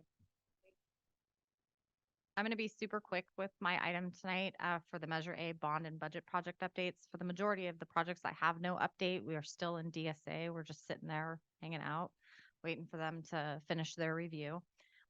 We are very busy with the CTE project that you just heard. We have meetings every day or every Tuesday for the remaining weeks in September, all through October, meeting with CTE staff, site administration, and district administration, along with QKA, to discuss each of the sectors, calling them sectors, for agriculture, culinary, and the other components of the building to really whittle down basically anything that has spatial consideration and power requirements, so that they can finalize the schematic design phase, which is really important for us if the board wants to have a further discussion that should happen sooner rather than later.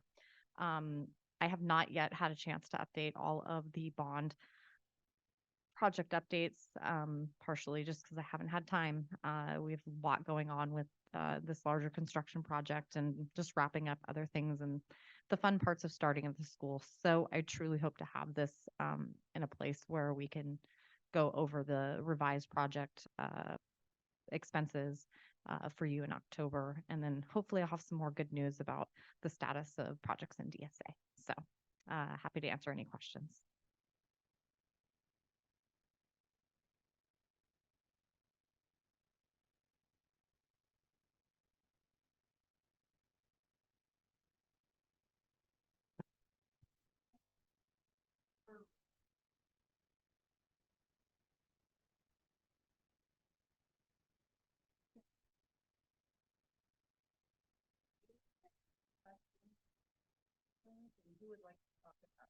I have Laura Schmidt coming to the podium to present this item for us.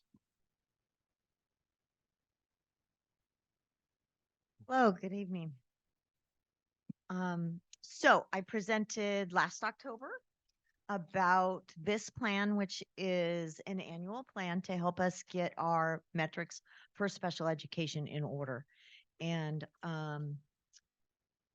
last year's plan, which was board approved, was good enough that the state of California said, go ahead and just work on implementing instead of making a whole new plan. So this plan is an abbreviated version. It's called SIM for CSAs because we need even more acronyms. And it basically means keep doing what you're doing. And the context of that is our work with the Wellness Center, our work with language around coping strategies for all students in classrooms and throughout our therapy and the wellness class and all the interventions we have in place. And then the last thing is the fact that we have put our social pragmatics group in place after school. And we were, I'm happy to say that we got DOR funding for that. So that's somebody else is paying for it, which is even nicer. So we're continuing on with an approved state plan, and we do need to have board approval for this to submit by October 12th, I believe. Questions? Sure.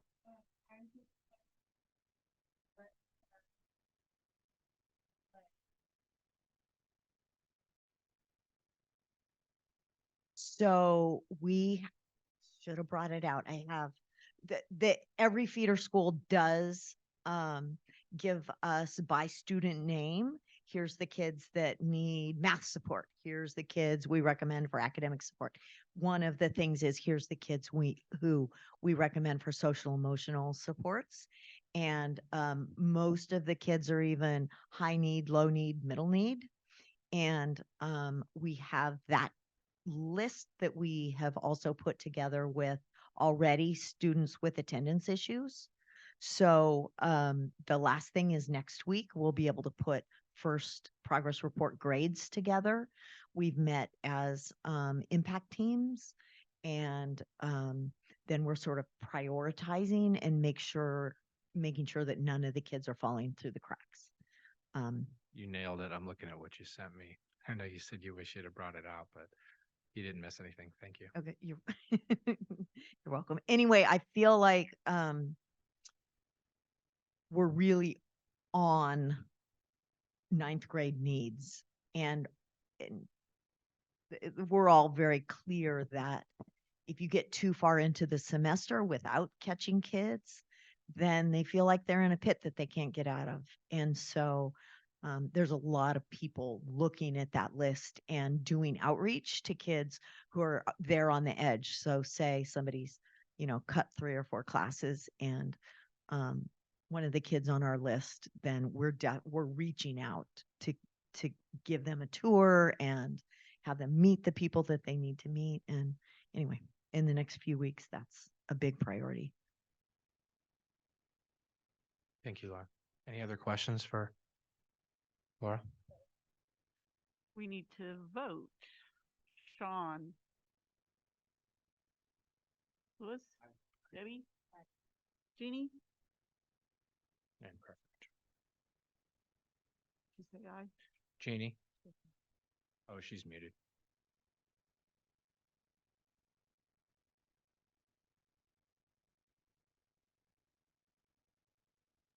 I'm good. You need to vote. Oh, I'm sorry. I can't hear you. I'm sorry. Can you hear me now? Yes. Aye. Aye. Okay. Yeah, if you guys aren't using your microphone, she can't hear you. Everyone here can. Right. Okay. Consideration of approval of recommended revisions from CSBA June 2023 updates on policies and administrative regulations. Yeah, so this is a second read for the policies that we brought before you in August. Obviously, it's noted policies that we're not adopting at this particular time.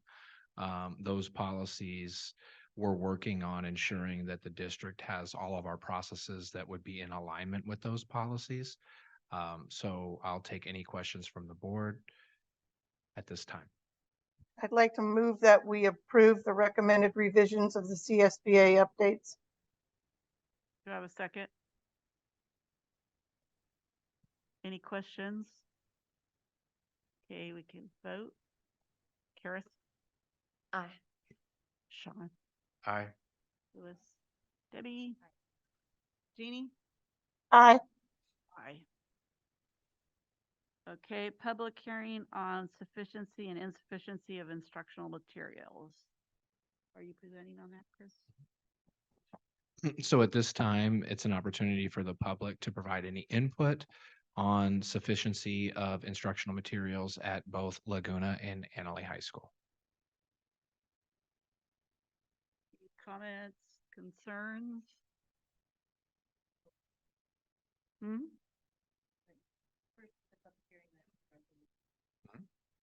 I thought I just opened it. Can we move then to consideration? You have to open the public hearing, Julie. I did. Okay. Any questions or concerns? Okay. Consideration of approval of resolution number 2, September 2023, 2024, sufficiency or insufficiency of instructional materials. So with this, both of our principals have taken time to look at their own instructional materials through working with their staffs, their departments, and ensuring that they take that input before giving us their blessings in this. And both of our principals have deemed that our instructional materials are sufficient at this time. I am happy to announce that we are in alignment with the state adopted curriculum timeline, and the most recent adoption was the Spanish curriculum, in which I want to just thank Junie Curtis for supporting that process with the rest of the world language department, and also giving me some really positive feedback during the professional development day that they're on page 50, they're loving it, and they have an aligned curriculum. In addition, we've also revised, as you may recall, the AP microeconomics curriculum, and we're going to be taking a look at curriculum through the lens of our DEI processes as well over the next several years to ensure that we have curriculum that represents, all of our students' interests in I guess, a more global way. So Can I have a motion? I move that we approve the resolution regarding the sufficiency or insufficiency of instructional material. Can I have a second? I second. Any questions, concerns? Okay, we can vote. Karis? Aye. Sean? Aye. Louis? Debbie? Jeannie? Aye. Aye. Okay. Report on annual school site discipline report 2022-2023 Laguna High School.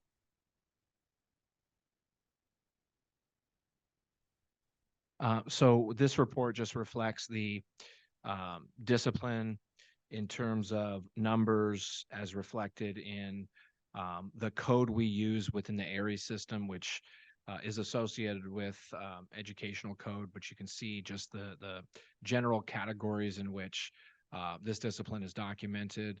I would love to reference the prior year's discipline, but as you may recall, there wasn't a lot of data collected before Greg's time. So this is standard procedure. I really believe that we're making improvements in terms of the overall disciplinary accounts as represented in ARIES through ed code violations, through just improved culture and communication. And as you saw in last month's report, we dramatically improved at Annalee High School. And so I'm curious to see how this trends next year. But just hats off to the Laguna staff and Mr. Alexander for their work supporting those students. Thank you. Any questions, comments, concerns? Okay, human resources, consideration of approval of monthly personnel report. Can I have a motion? I'll second. Okay, go ahead. Mia. Okay, so I do have 2 additions. I did receive a request for an unpaid leave of absence from Sarah Piccolo. She's our new culinary arts teacher, and she had a trip planned to Mexico a year ago, and it's October 23rd through 27th. And then I received another request for an unpaid leave of absence from Sandra Betchart, who is our workability specialist, and she planned a trip and didn't look at the school calendar before she planned it. So her request is for December 14th through the 22nd. That's the only additions that I have to the report. Any questions, concerns? Okay, let's vote. Does Karis get to vote? Not on the first one. Okay, yeah. Sean? Aye. Louis? Debbie? Jeannie? Aye. Aye. All right. Consideration of approval of memorandum of understanding between West County Teachers Association and West Sonoma County Union High School District for Henry Atherley to teach 1.20 FTE. Can I have a motion? So moved. So moved. Can I have a second? Anything you need to say? No, not unless you want me to give some. We just had to add another section of academic support. And so when I posted it, Henry submitted a letter of interest for that position. He was the only applicant. So we selected him, and he actually started that assignment on August 21st. Questions, concerns? Okay, let's vote. Sean? Aye. Louis? Debbie? Jeannie?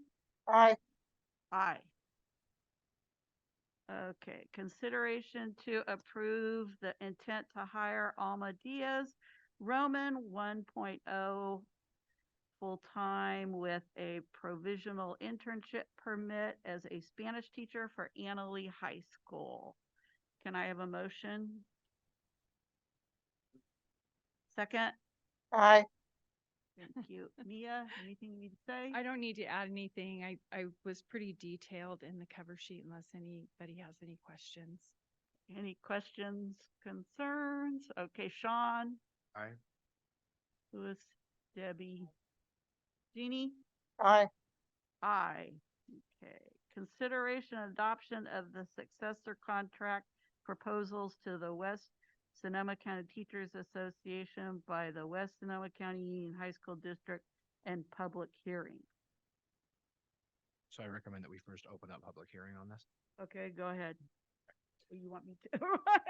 No, it's fine. So at this time, we'd like to, give an opportunity for the public to provide any insights based on the district's proposed sunshine openers for negotiations. Okay. So as it is reflected in the board item, the district has identified a number of articles in which we've sunshined. And at this time, I will take any questions of the board. Any? Okay, so we need a motion. Second. And let's vote. Sean? Aye. Louis? Debbie? Jeannie? Aye. Aye. Okay, consideration of acceptance of openers from West Sonoma County Teachers Association, initial proposal for contract negotiations with the district for 2024-2025. I need a motion To accept, right? So moved. and second. Do you need to say something? Yeah, I'd just first like to, I see Lily and I know Brian's online now, but I'd like to thank them for their thoughtfulness in what was said during their association report. We too are looking forward to collegial negotiations, as I mentioned in my report. So unlike the board's authority to approve our openers, this item is for you to accept the proposed openers from our labor partners in that regard. So just wanted to clarify. Thank you. And Sean? Aye. Louis? Debbie? Jeannie? Aye. Aye. Okay. Consideration of approval of revisions to the auxiliary salary schedule. I need a motion So moved. and a second. Second. And Well, yes. So the only revision to the auxiliary salary schedule is changing the hourly rate for registered nurses. And as you can see, $50 an hour, we were not going to be able to recruit a registered nurse for that. And so we're recommending to increase it to $90 an hour, and that's the industry standard. questions or concerns?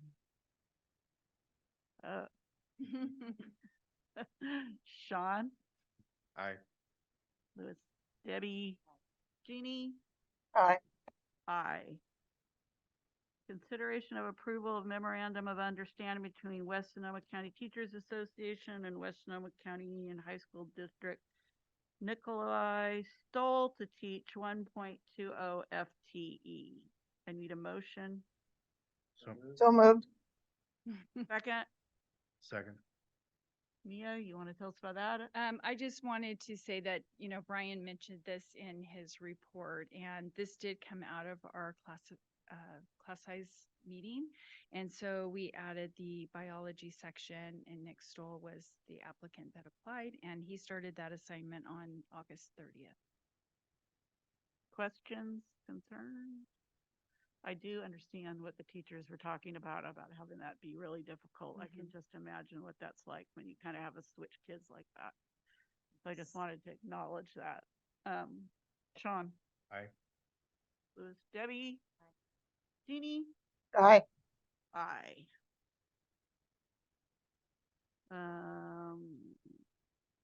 Consideration of approval of memorandum of understanding between West Sonoma County Teachers Association and West Sonoma County Union High School District. Jamie Maloney to teach 1.20 FTE. Can I have a motion? So moved. Second, okay. Second, Mia, you need to say anything about that? I don't, just that we did discover after we added the other 20% for academic support that we still had a need. So we decided to go ahead and post this one, and Jamie Malone is the department chair for the academic support program, so she agreed to go to a 1.2 as well. Great, thank you. Sean, Aye. Louis, Debbie, Jeannie? aye. Aye. Okay, business services. Consideration of approval of the 2022-23 unaudited actuals. Let's have a motion. Second. I'll second.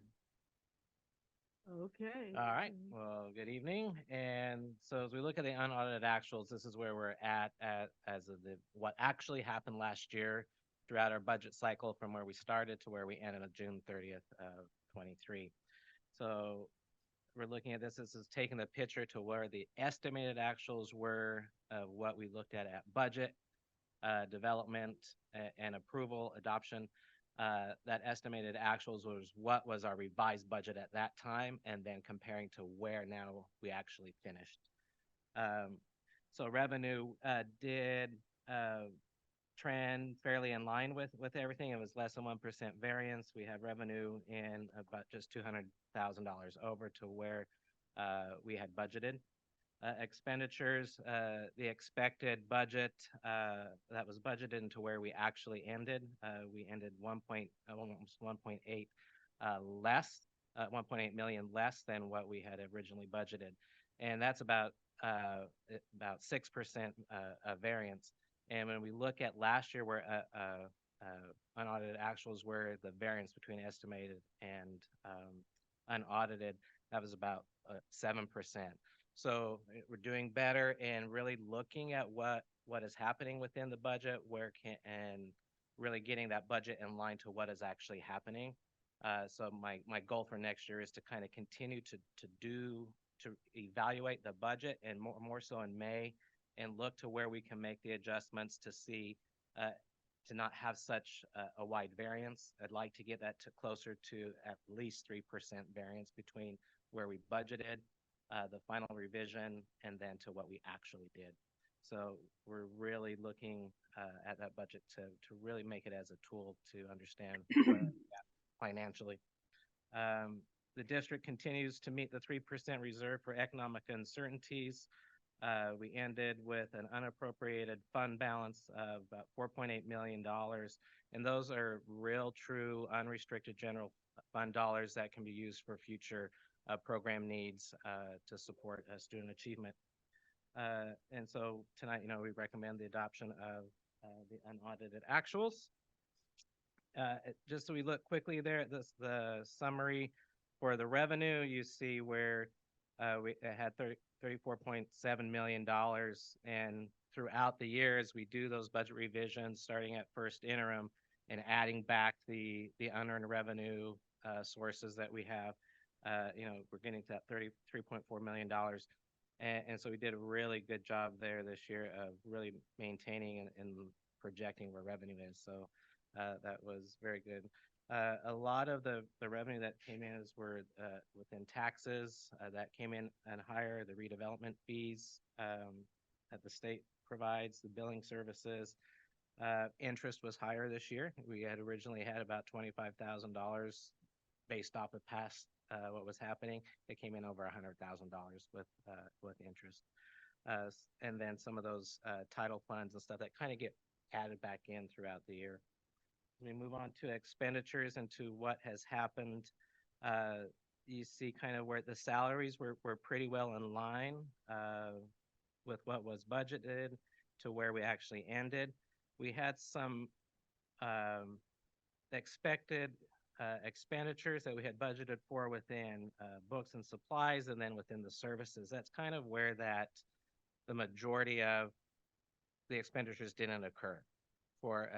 We have a lot of, there's money sitting within the donation account that we need to really look at for the site fund, for the site, and kind of how do we utilize those. That kind of happened, that collection happened within the 20 around two, I hate to say the pandemic, but during the pandemic, those funds really didn't get expended. And now we need to look at getting those expended again. They generally get spent, we noticed, each year for those students.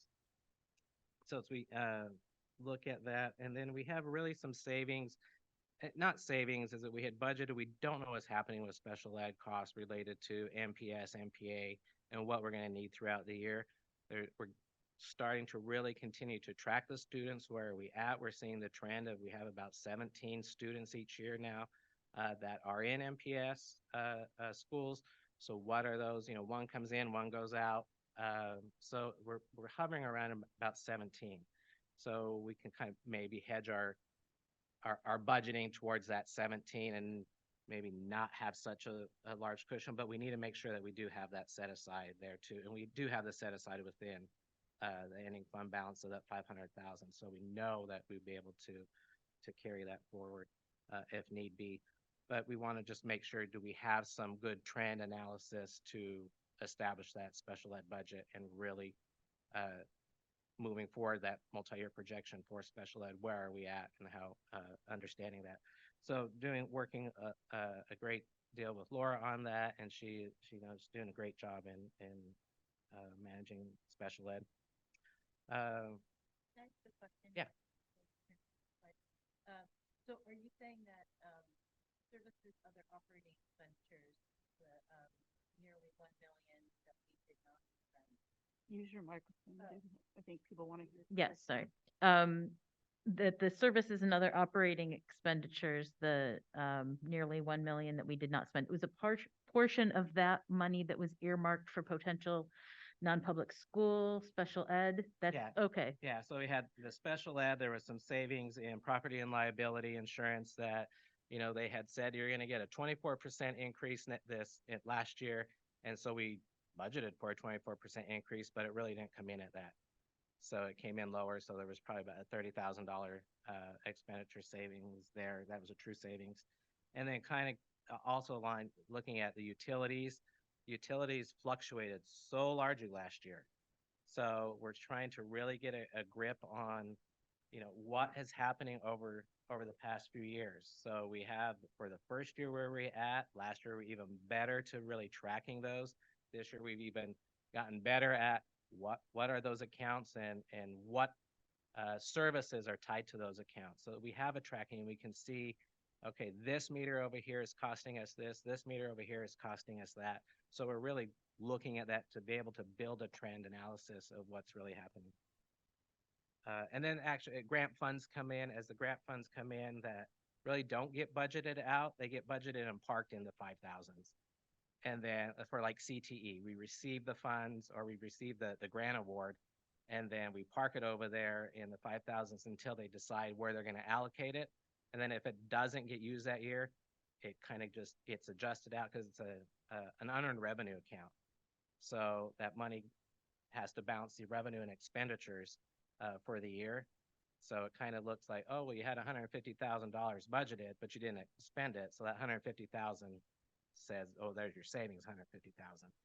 So that's kind of that on that. Ending fund balance. So as we look at that ending fund balance for the year, we had an increase of 5.6 million. Of course, from the savings, I hate to say the savings, but the expenditures that didn't happen, the little increase of revenue, and then the 65,000 that gets transferred in from the facilities fund 40 to help support the routine restricted maintenance. So we end the year with 5.6 million to the positive to the fund balance. So what is our reserve right now? The reserve as far as the balance, or as in, we have the 3% reserve minimum that we meet. And then when we look at the total, there's 11 million in fund balance. So we'll kind of get to the ending fund balance and what the total reserve is.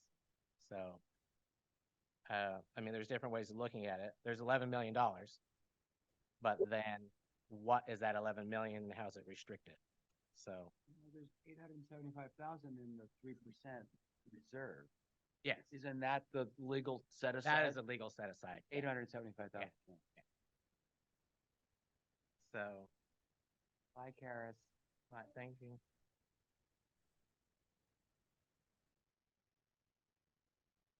Ending fund balance, yeah, so we have 11.9 of ending fund balance. After where we started last year, 6.2, adding the 5.6, getting to 11.9. Then the components of the ending fund balance. So if you take that 11.9 million and break it down into where that money is kind of either legally restricted or board designated, kind of set aside for reserves.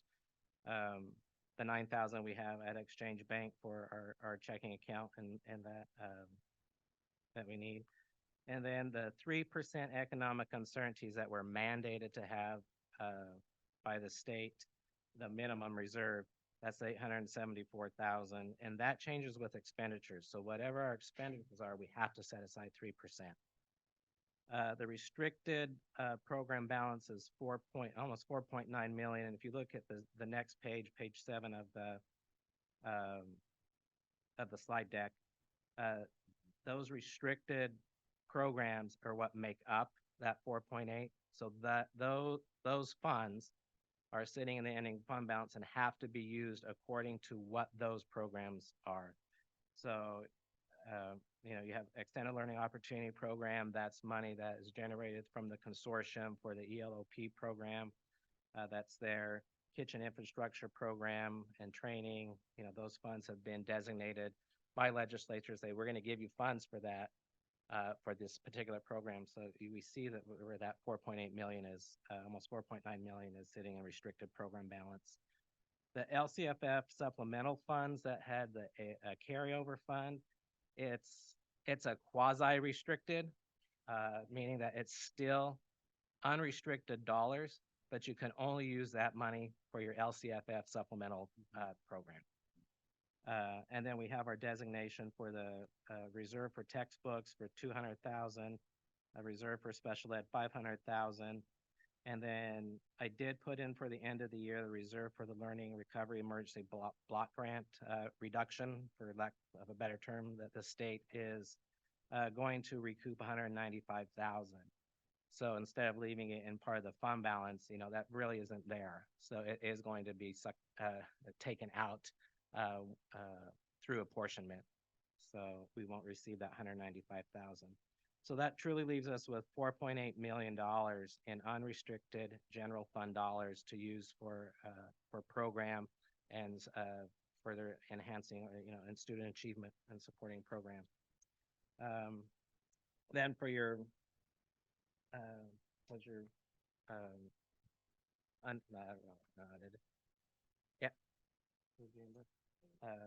unearned revenue.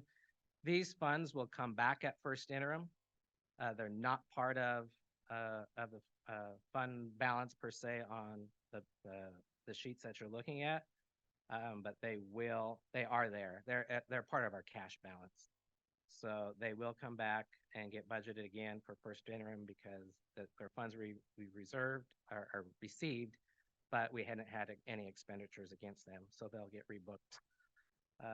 And then, so as we just continue throughout the year, for this year, we start, I like to use Jenny's analogy now, as we start painting the bridge again and start building the first interim, bring that back to for December 15th or December 13th to where we're at as of October 31st, and then do the second interim budget development.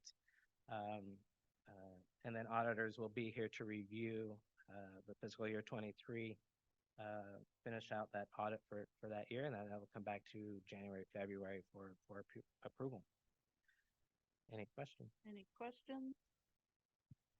Yeah, I'm curious, and maybe this is more a question for Chris than for Andrew, is we have this nearly $1.2 million Learning Recovery Emergency Block Grant intended for helping with all of the challenges that students have faced throughout the pandemic.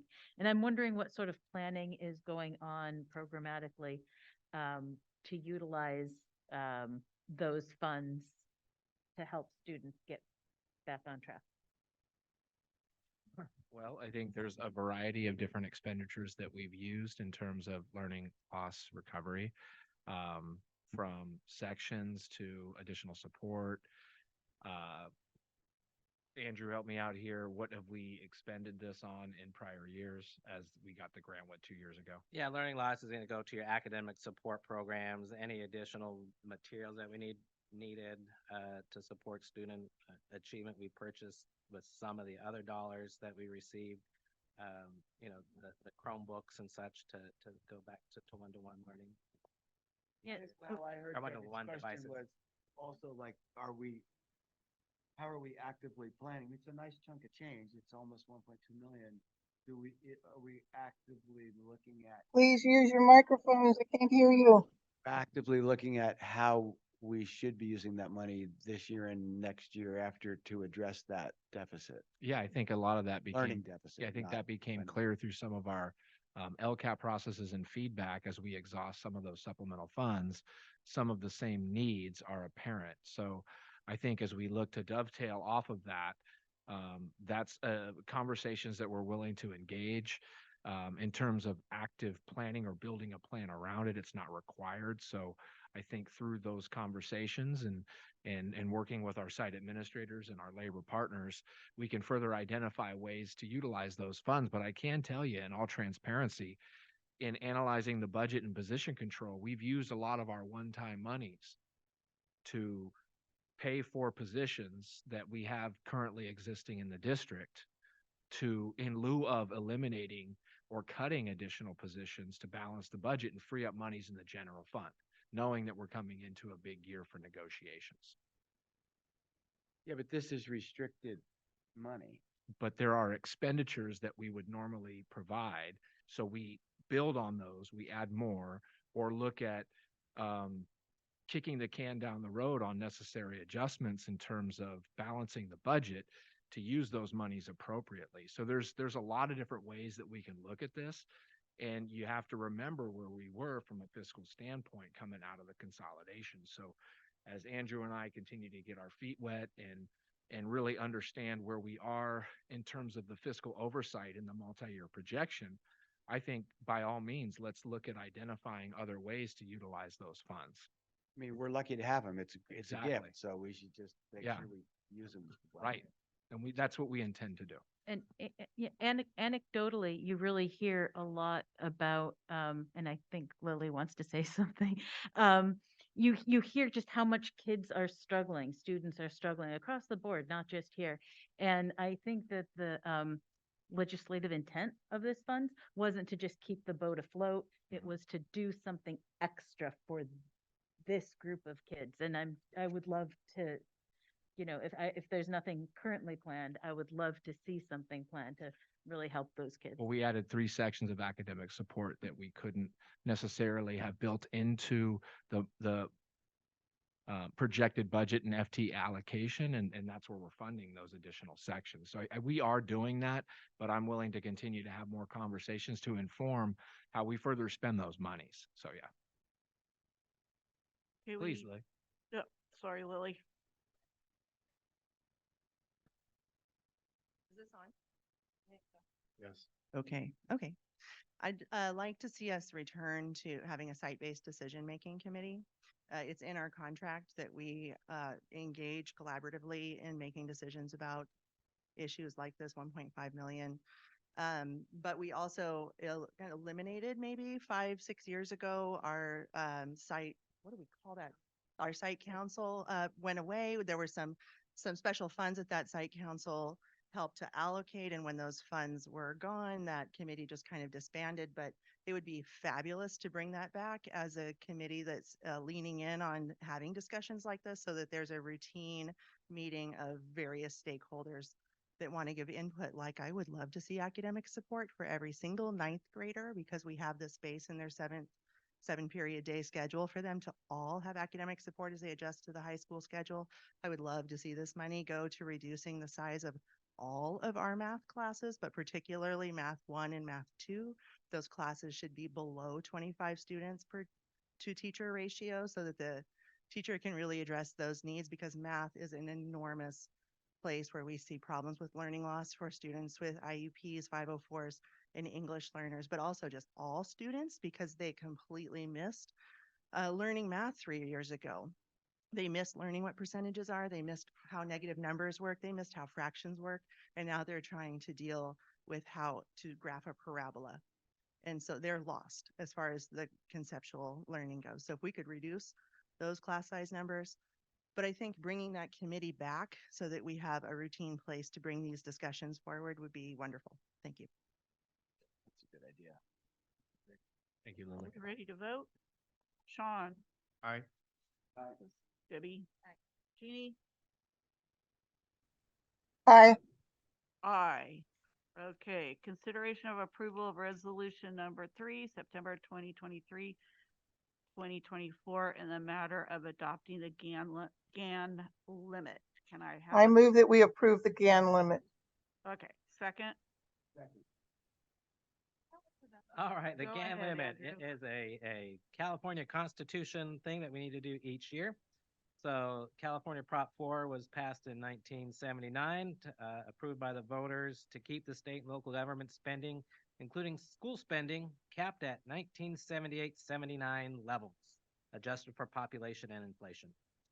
The resolution establishes the revised GAN limit for 22-23 fiscal year and projected the 23-24 fiscal year GAN limit in accordance with the provisions of the California Constitution and applicable statutory law. The resolution declares the appropriations in the budget for 22-23 and 23-24 fiscal year do not exceed the limitations imposed by Proposition 4, so therefore, I ask for your approval of the resolution. Sean? Aye. Lewis? Debbie? Jeannie? Aye. Aye. Okay. Consideration of approval of spring release of consolidated application for funding for 2023-24. Can I have a motion? Second? Second. Okay. All right, the consolidated application has been submitted by the district. It was due on August 30th for 23-24, and this is for federal funding for Title 1, 2, 3, and 4 for us to receive direct funding for those federal title programs.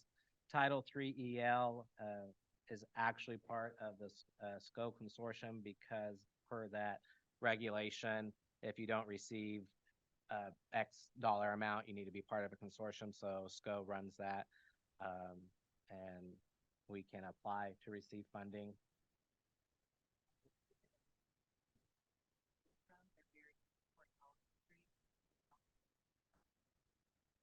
Yeah.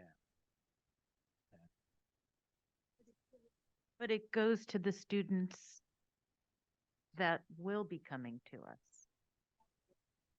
Yeah.